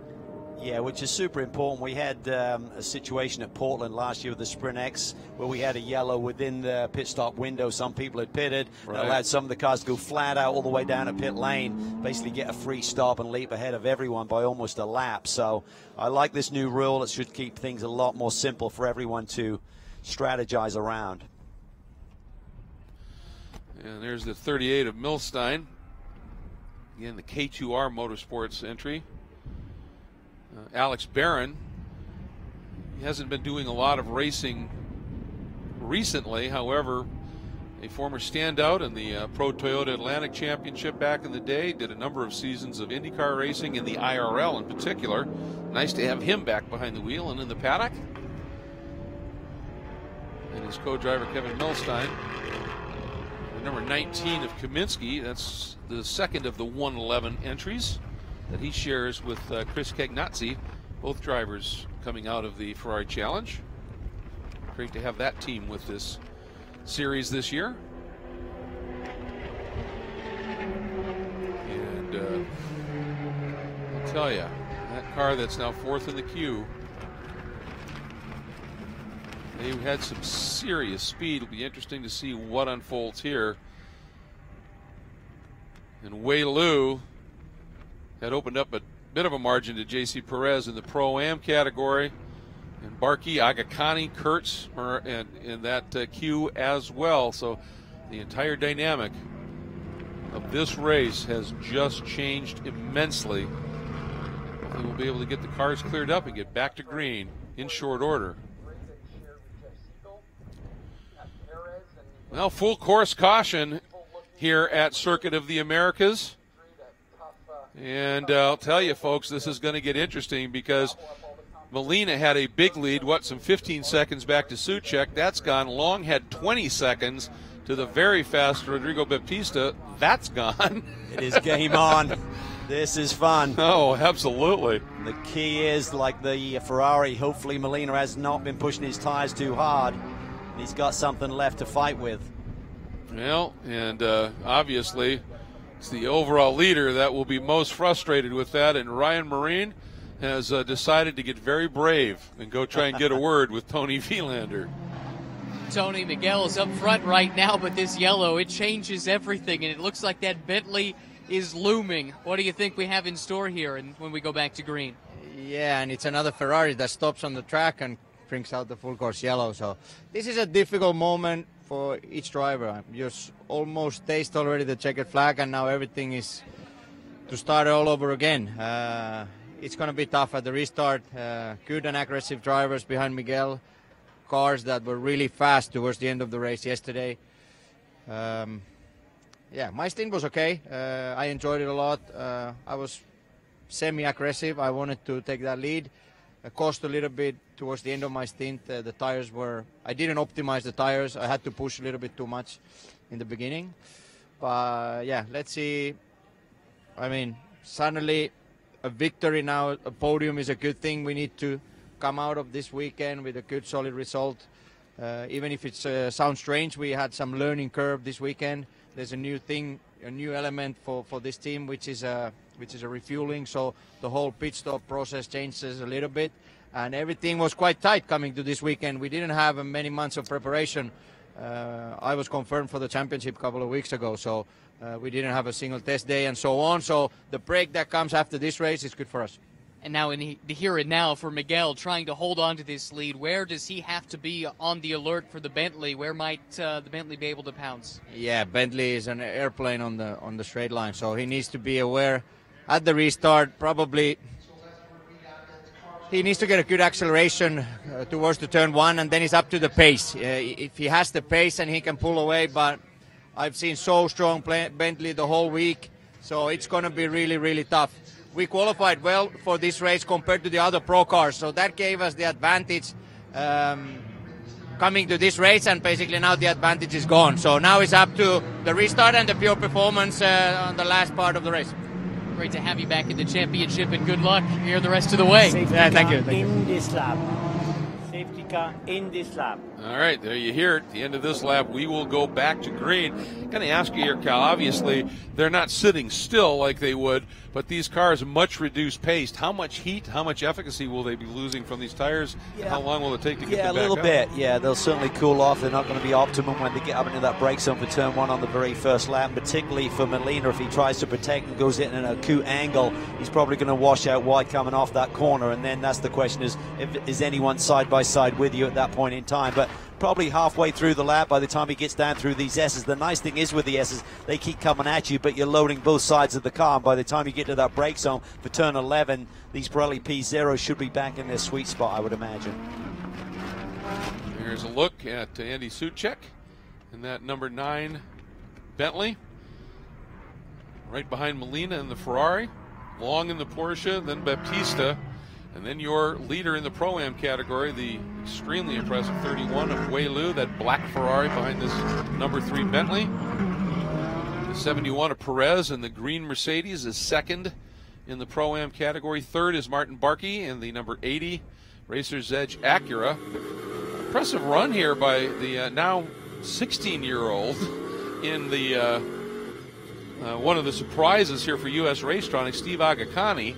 Doing a nice job, sits fourth in the Pro-Am category, 8th overall, and George Kurtz in the 04 CrowdStrike DXDT Mercedes sits 5th, and then in the AM category, it's Cesar Baccarella hanging on to the lead in that category. In the Squadra Corsa Ferrari, the Hublot entry over Brent Holden in the number 14 GMG Porsche, and then Rich Beck in the number 8 Vital Speed Ferrari. That should be your top 3 in AM as they run right now. Baptista has been on fire here. Yes. Since he jumped in the car midway through this race. So the second Bentley, the 4th car in line behind the safety car. Watch for him to try and time this restart to try and make a move on Pat Long up into turn 1. Can't afford to get too aggressive. Still got to think about the big picture of the championship, even though it's early days. Been a great recovery, a great rebound, but he'll want more. He's hungry. As we said, he's on a tear. He's won 3 straight races. And now he's got a bit of a reset with 10 minutes left on the board to try and get that second Bentley back to the front. Quick question regarding Molina. You know, Tony talked about he was aggressive early. The car seemed to come in really fast and then faded. With this caution where everything slows down, will, one, that Ferrari maybe be able to come in a little quicker than the other cars again? And secondly, Molina had a big lead. He didn't have to push maybe as hard as everybody. Might those tires just be a little bit more I would imagine sound? He's a very savvy driver. Yep. I'm sure he wasn't pushing too hard, just managing the gap. So he should have good rubber underneath him, whereas Soucek was in a fierce battle with Pat Long, Baptista by the lap times. You know he's been pushing hard and taking some life out of those tires. Well, he's got Pirellis underneath him. Of course, the whole field does. That's a good thing.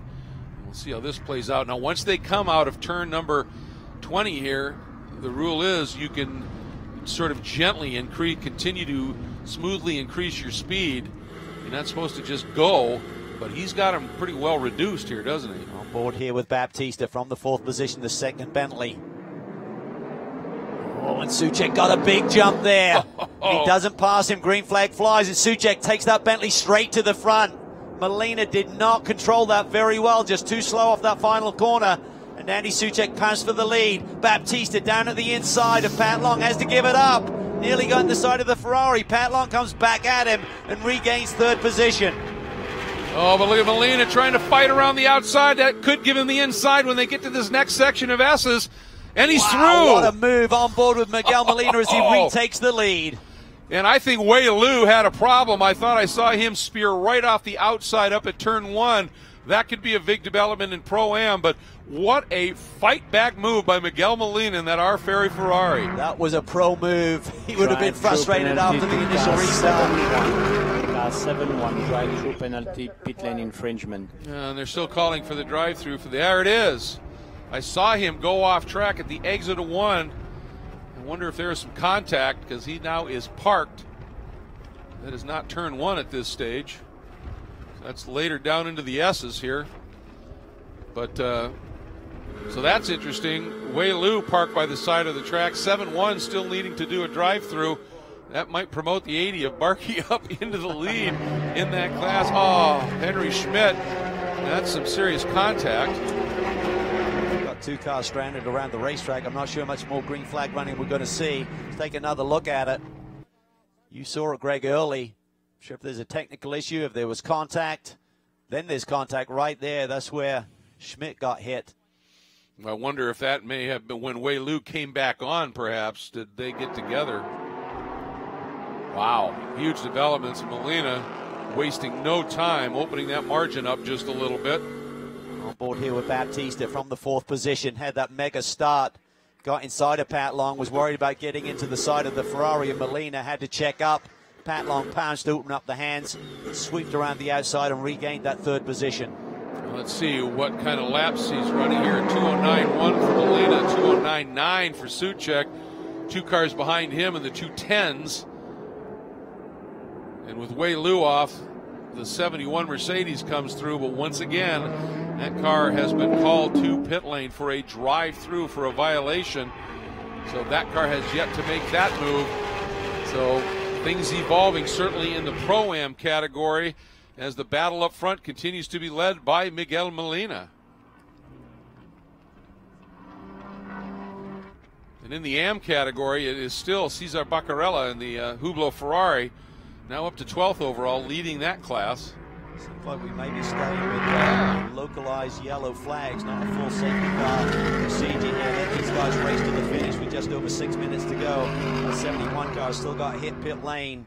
Some kind of infraction during the pit stop. It wasn't the minimum pit lane delta time. They were certainly outside of that, so something must have gone amiss with the refueling or something.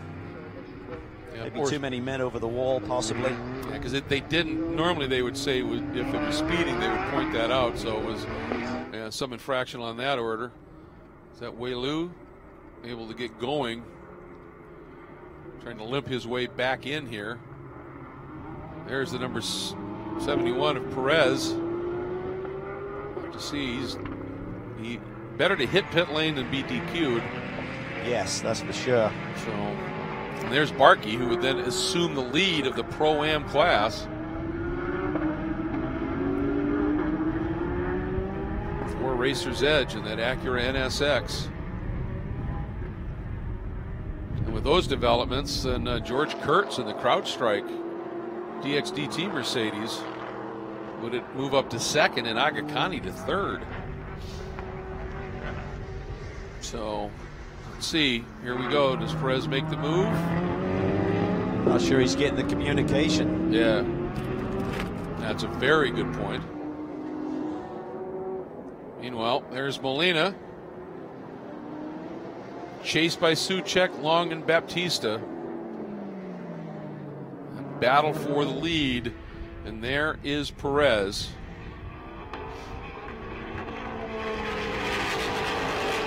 Working down through one, heading into turn two.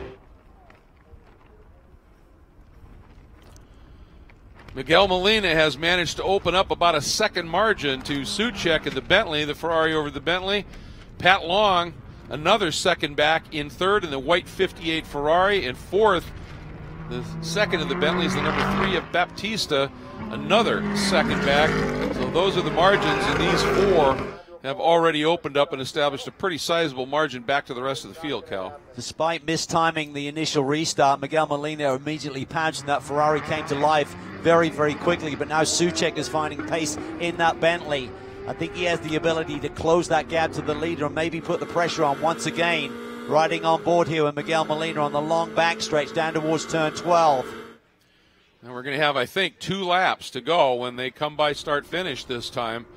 So that's the amount of time that the Bentleys have, respectively, to try and get around the cars in front of them. Incident involving cars 71, 87, and 31 in turn 1 under review. So 3 cars involved up in turn 1, and I only saw Wei Lu going off track. I didn't see what precipitated it, but saw the damage to the 87. We understand the 71 may have been involved in that, so certainly they got served that penalty for the pit lane infraction, but also they may be under consideration of being at fault with the incident with the 87 and the 31 car. Baptista starting to put the pressure on Pat Long as well. Up front though, Molina hangs on in that R-Ferry Motorsport Ferrari. What a move he put down through the S's. That's putting it all on the line there. I think his teammate Tony Vilander would be proud of that one. I think he would be. You put it perfectly. That was a pro move. And Molina that time turning another lap about 0.3 quicker than Soucek. And that margin's up to 1.2 seconds as we hop on board once again with Baptista. And the margin he has to Long, a lot less than that. And I think for Wright Motorsports, I think they've executed very well this weekend. I don't think the Porsche has been the fastest car around here this weekend, but Black still scoring to big car points. 71, not respecting the drive-through procedure. Black flag to car 71, not respecting the drive-through procedure. That's a pretty serious flag when that one comes out. And best honor it immediately. And at least salvage something in terms of points. Molina there, a bit more towards the middle of the road, even though Soucek wasn't really in the same zip code in terms of making a move. This car has to hit pit lane. If he has lost radio communication, the black flag will certainly tell him. Yes, exactly. Something's amiss.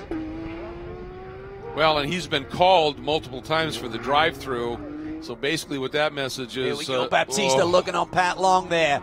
Had the big run down the back stretch, thought about it. Pat Long protects. Game on for the final podium position. Well, you could see Pat was going, well, where do I go here? Because he's going to cut underneath me. I don't want to open that up, but I don't want to give him a free run around the outside. Baptista tries to cut that curb. Pat's not going to give it to him. That's a big silhouette of a race car, that Bentley, to try and stick down the inside there. We saw Parent do it in the sister car earlier in this race, but not an easy move, particularly up against a competitor like Pat Long. Through 18, now into 19. White flag should be coming out this time to Miguel Molina. 1 lap to go when they come through. There he is, and there it is. 1 lap remaining.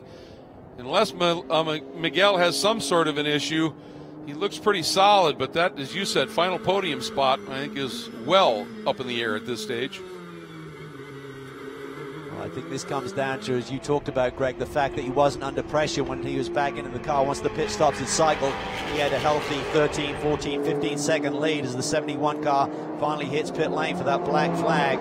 This promotes this car up into the lead-in class. What a fantastic story this will be for this team. It's an amazing run they put together.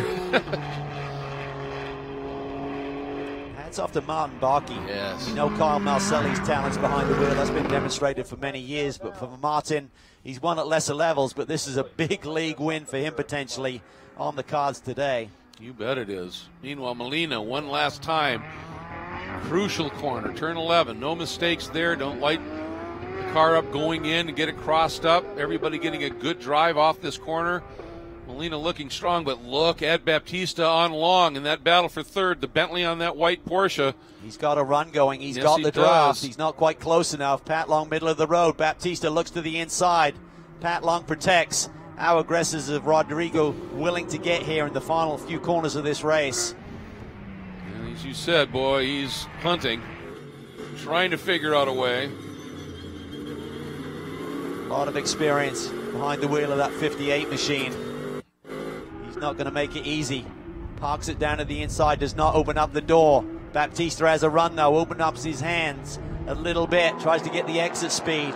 It's going to be tough from this point forward. Yep, he's not close enough to try and ramp the outside as we have seen some drivers do here. Meanwhile, Molina responded after Soucek stuck by on the restart. Molina took it back within 3 corners, and Ferrari is going to win once again at Circuit of the Americas for our Ferry Motorsports. Bentley comes up with that second place finish from Soucek. Long will complete the podium with Scott Hargrove in the Wright Motorsports Porsche, and Baptista up from 17th at one point in that race to 4th. And here comes Martin Barkey. What a story for Racer's Edge. Topped a practice, topped one of the qualifying sessions overall, and in only their second race with the Acura, win Pro-Am. Phenomenal run for that team. They have got to be elated. And how about a 1-2 in Pro-Am for the Acuras? And look at this battle here. This is, big smoke coming out from the front. Big problem there. And the AM win going to Baccarella once again in that multicolored Ferrari. But look at the smoke pluming out of the front of the 04. That's the CrowdStrike machine of George Kurtz. He'll end up 5th in the Pro-Am category. What a race. That number 6 of Agakani ends up in the 4th spot. But, wow, what a story, of course. I think in that Pro-Am category, a 1-2 for the Acuras in the championship here. And then up front, just a Vilander doing what he needed to do, getting the lead so that they could control things a little bit. And they controlled their destiny. And then when Miguel had to respond, boy, did he.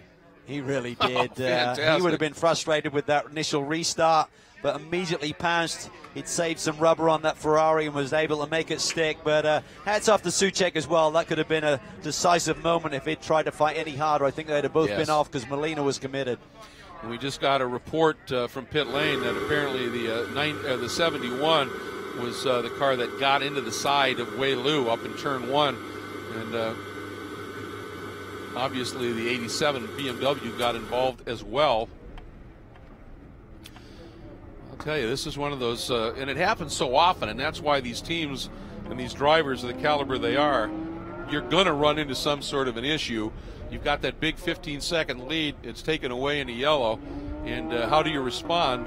Well, a lot of that was Molina at the moment, but some of it was just in how they strategized that race. Yes, it was. I think they had a very different setup to start the race with in terms of Vilander's car coming alive quickly. He realized he had to go to the front. Then he admitted he took a bit of the life out of the tire, struggled to keep the lead. And for Molina, once everything cycled through, he could just take it easy and have something left in those Pirelli P0s to resist the attack from the Bentleys. And Molina enjoying this cool-down lap, and cool being the emphasis here at Circuit of the America today. It is a brisk cool-down lap, let's put it this way, but one very well-earned. And behind him you see those 2 Acuras that went 1-2 in the Pro-Am category here. What a run for them. And you can see Molina running a little wide, trying to get a little clag on those tires just to help with little ride height issues here as he heads into pit lane. Miguel Molina bringing the race-winning Ferrari from R Ferry Motorsports down into pit lane to greet that crew and a co-driver who I'm sure will be elated and absolutely relieved after I'm sure he watched that move by Suchek up into turn one. And he had, as you said, I'm sure that was a Tony Vilander kind of move, isn't it? I mean, he will respect that immensely. Yeah, for sure, and put it all on the line. During that interview with Ryan, certainly Tony related to the fact that it was going to be tough with the pace of those Bentleys, but he'll love the fact that his teammate was able to hang on and grab that first win of the season. And there it is, down in the Parc Fermé area that's established in front of the podium here at Circuit of the Americas, the Zeckelman Industries Ferrari of Alberta. It's the only damage on the car right there. Hit the wall. Look at that. What a fabulous drive. Really by both drivers. This duo, they were remarkable last year on their way to the championship in the GT Sprint X category. And an awfully good start. What, a third and a win? Fourth and a win. So, yep.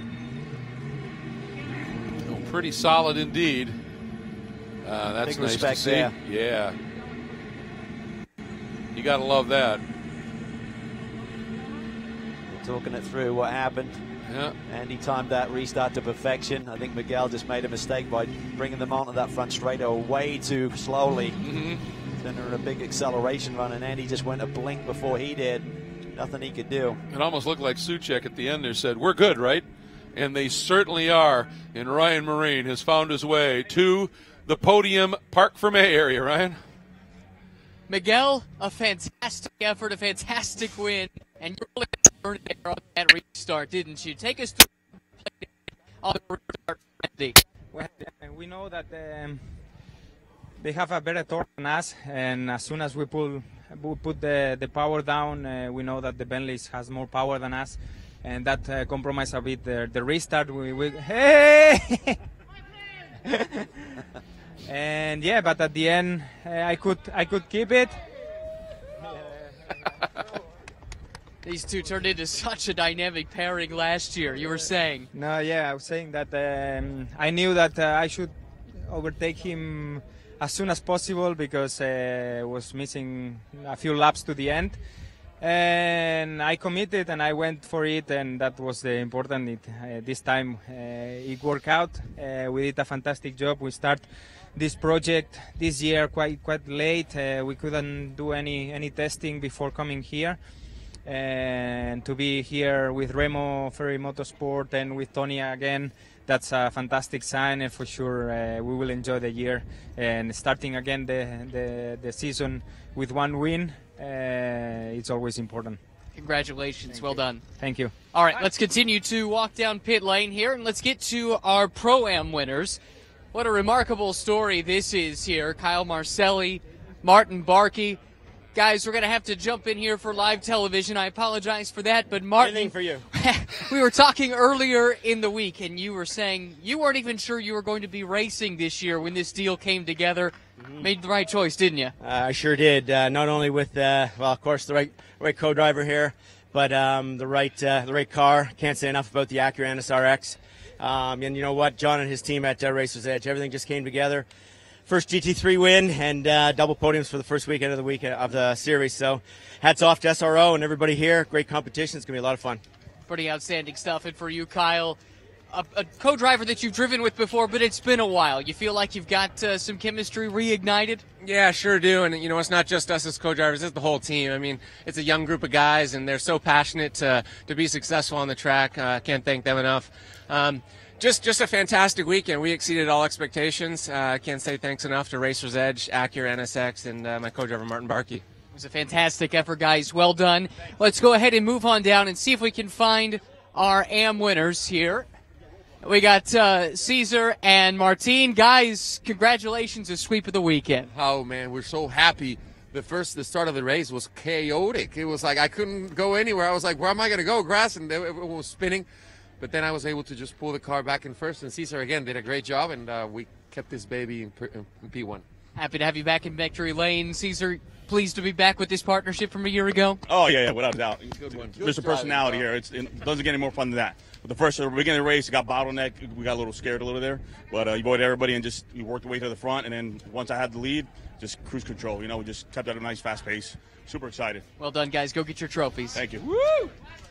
Yeah, they definitely earned it. All of the podium finishers here at Circuit of the America and the Blancpain GT World Challenge America. And as those drivers are starting to make their way over to the official podium, which, of course, here at Circuit of the America is elevated, and we'll be able to celebrate with them here in just a few minutes here, and getting everything staged here as another good look at some of these beautiful machines that were just put to the test and absolutely stood up to the job.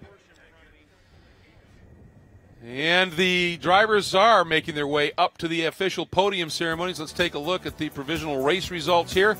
And again, Molina and Vilander, what a race that they put together. That late caution, as it always does, Cal, just turned it on its ear and provided some late fireworks. It really did, and what a move. A real pro move by Molina. He hugged Andy Soucek afterwards, a lot of respect there. Soucek timed the restart perfectly, got the Bentley to the front for turn one, but Molina knew he had to pounce immediately. He had some tires left underneath him, really was cruising through the second phase of this race in anticipation of any reset, so he needed it, and he made it stick.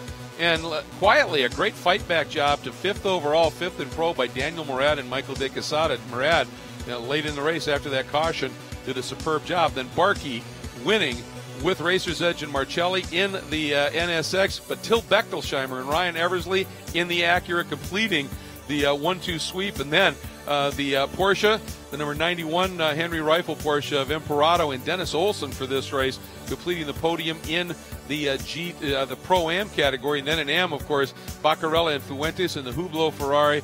And for all the issues they had in the race, how about second in Am, the 991 Porsche from Autometrics of Joe Toussaint and Alan Metney bringing it home, with Holden and Safronis completing the Am podium in the number 14 Global Motorsports Group Porsche. Yeah, just some great performances throughout the field in all three classes. It was an exciting weekend. What a way to start the championship trail. Yeah, it absolutely was, and not under the best of conditions, just in terms of the weather here. I think that's one of the big stories as well, is the fact here are the Pro-Am results as we take a look at this great field, 10 cars in the Pro-Am category. We talked about that. George Kurtz, not sure what happened, but that Mercedes was belching a lot of smoke, but he brought it to the line and parked it and did a nice job to get those 5th place points. And with that, folks, as we said, a little tough conditions in terms of the weather. It's been damp, it's been cold throughout, but it stayed dry enough in this race, and it put together a great show. And let's go back, take a look at some of the highlights. The initial start of this one, and Marcelli doing the job beautifully. And you can see Vilander showing his intent right there. He wanted to get to the front early. Yeah, big lock up there by Antonucci, and actually was inside the boundaries there. Then we see a touch there, middle of the pack. Soule's involved, yesterday's winner, turns around the 9-1 machine, the Porsche. Then a great battle there. Vilander around the outside of the triple apex, right-hander. Then watch this as he finishes off, comes back across the road. Big moment there. That was pivotal, but he keeps it together. And all the while, Maxi Book and that Mercedes was on the hunt. And right here, got down to the inside of Marcelli, and I think Kyle was a little bit more gentlemanly than he had to be here, and let Book through. Paid off in the end as they ended up with the win, and that's what we talked about at the moment. He could have shut the door and it could have ended in tears. It ended in victory for them. And then the charge back through the field, the number 3 of Baptista that had been started by Soule. What a story for that car. Yeah, Baptista, at one point this 3 machine, after a drive-through penalty for that contact up in the opening turn, suddenly they were buried in the pack in 17th position, but then Baptista was the fastest man on the racetrack, cutting his way through the traffic. And Wei Lu in that black Ferrari, the number 31 right behind him, those guys for most of the race controlled the Pro-Am category until the restart later in the race, and this was it, as Molina, a little late to the throttle, and the number 9, as Soucek jumped to the lead, but Molina said, enough, I'm going back for it, and made it happen. And he just got it stuck down to the inside as they sweep down through turn 2 and gets it down to the inside. Soucek gives it to him. He had to, because Molina was 100% committed, but he was so close to that touch with Baptista up in turn 1. He got away with that there. Baptista checking up, and he loses that position. to Pat Long as well at the same time, but he hadn't given up in that chase for a podium run. No, he kept after here long. He wasn't quite able to get it done, and that little bit of contact up there I mentioned took out the 31 away Lou from the lead in the Pro-Am category behind these guys. And as you said, Baptista relentless in his attack, but boy, you mentioned it, huge experience in that number 58 Porsche. Yeah, just Pat Long just did not even crack the door open to give Rodrigo the opportunity to grab that podium finish. And then coming into the last turn, here we go, and it was Molina rolling into the throttle, over to the wall, and once again was able to bring it home with a tremendous win. Absolutely fantastic result for this team.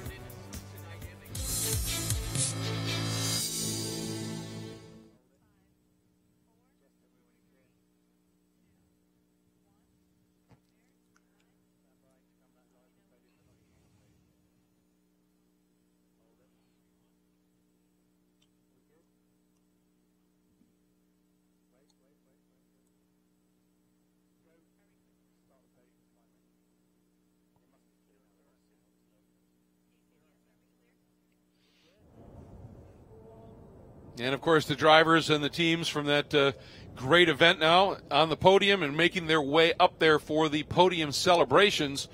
And a lot to celebrate in this one. And a lot of stuff unfolding after that restart, as you would expect. But contact penalties and the like, just shuffling in particular the Pro-Am category big time. Yeah, it really did. There's a lot of fireworks there at the end of the race. Few penalties had to be served. And great comeback drive for James Safronis and Brent Holden there. GMG strutting this stuff once again. They're always competitive, always put out a great car, and big smiles there as they see the podium for the first time this year. Yeah, absolutely. Third in the AM category. Great to have Brent Holden back in this championship. Used to run it fairly frequently. Hasn't for a little while. Of course, James Safronis, one of the most experienced drivers in the championship. Great story here. The Autometrics Porsche of Joe Toussaint and Alan Metney coming through. Had a few moments early in the race, spin, and they just stayed with it, and able to come back and get on the second step of the podium in the AM category. That's very special indeed. And sweeping once again in the Hublot Squadra Corsa Garage Italia Ferrari, the number 7 of Cesar Baccarella and Martin Fuentes. And they, of course, are the reigning champions in the AM category. And continuing right where they left off last year. Yeah, they're going to be tough to beat. They just know how to find winner's circle, that is for sure. Big smiles on the face, big party tonight, I'm sure, as well. Yeah, absolutely. And unfortunately, we're a little bit too far away from the Squadra Corsa garage, so we haven't had our Martin Fuentes coffee. And now they get to spray some champagne. And I think they're going to do it quickly because it might well freeze. It's really chilly here. You see them have a little bit of fun, and now they, what often happens, and I think it's absolutely wonderful, is they will take those bottles of champagne back to the garage and hand them to the crew and go, you got this job done too. Great pit stops by all of these front runners. It makes it very special indeed, getting a few pictures taken. Cheers all the way around. Absolutely.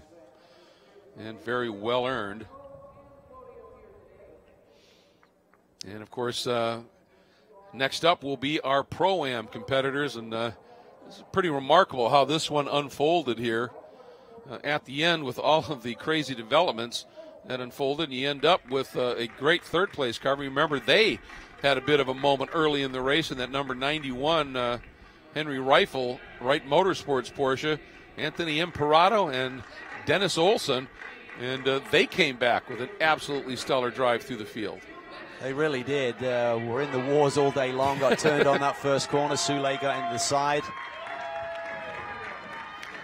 of the car and but recovered nicely. Strong performance. So it's going to be 4 podiums for Wright Motorsport this weekend. Boy, not too shabby, huh? Their return to the championship. And now in the second spot, this is a brand new team for the series. Gradient Racing just put together here, and Till Bechtelsheimer and Ryan Eversley. A superb job fighting through, staying with it, and ending up in that second spot. And then, of course, for Kyle Marcelli and Martin Barkey in the MBRP Performance Exhaust Racer's Edge Acura, earning the win here after a podium yesterday. Great start for that team as they step up into the GT3 category. Yeah, Acura NSX 1-2, and there's going to be a third car joining this party in VIR next month. As Dane Cameron and Brett Curtis will bring real-time racing back to the World Challenge paddock. Having a moment and having some fun here, spraying a little bit of that champagne, and certainly well earned. It's great to have everybody here in this paddock, but I just on a personal level, I'm really delighted Martin Barkey's back. He's a great guy, great character, a lot of pace, and always fun. He just loves his racing, and it's great to see it. And boy, I'll tell you, Gradient Racing, they're going to be somebody to keep an eye on here as the championship unfolds, aren't they? You know, he's a benchmark. You know he's going to do his job. But Till Bechtolsheim has really been a nice surprise this opening weekend in terms of his pace. And now it's time for our overall podium. And let's welcome them up. Here's that fourth podium you're talking about for Wright Motorsports. Pat Long and Scott Hargrove doing an absolutely fabulous job. And Long, his defense on those final couple of laps was, as you would expect, nothing short of brilliant. Here comes the second place team of Suchek and Parent. Two runner-up finishes in a row, strong points to start the season. Certainly a lot stronger than Alvaro experienced last year, Greg, where he couldn't catch a break. Absolutely. He was so far behind early on in the championship. And for the defending champions themselves, from Our Ferry Motorsports, Miguel Molina, Tony Villander. Boy, I'll tell you, just a well-executed day of racing for them here. Both of them doing the jobs they needed to do in their respective stints, and that crew doing an absolutely superb job in the stops. Yeah, looked very comfortable at one point, but with that reset and that safety car coming out there, suddenly Molina had to put it all on the line to grab the lead back from the Bentley. And it's going to be a fun season to watch all of these manufacturers and teams go hard at it for this title. Yeah, I think that's the key. I think we've seen a precursor of just what's going to unfold this year, and all you can do when you think about it is start grinning, I think. Happy days. Absolutely. Great racing. Tons of cars, 6 manufacturers in the GT3 class here this year. Yep, it is going to be great fun to be a part of. And, of course, this is the opening round of the Blancpain GT World Challenge America. It's also the opening round of the Blancpain GT World Challenge. 18 races, including the 7 here in North America, that are all going to fold into a very special manufacturers championship on a global level. Brand new era. Absolutely. Every point counts, that's for sure. Here comes the Champers. Yeah. Needed a few more fixtures here, and you can see the Our Ferry team loving this moment. Down on the wall. And once again, just, you know, as we're talking about this and the execution and the crews that are standing there, the fact that they've kept that at a fairly close 70 seconds to really push things a little bit, I think really brings the crews into it, and they have responded magnificently, the unsung heroes of the sport. That's been a treat, Cal. Absolutely. This opening event of the season has been superb. We are looking forward to the remainder of 2019 and bringing it to you here. Thank you so much for joining us.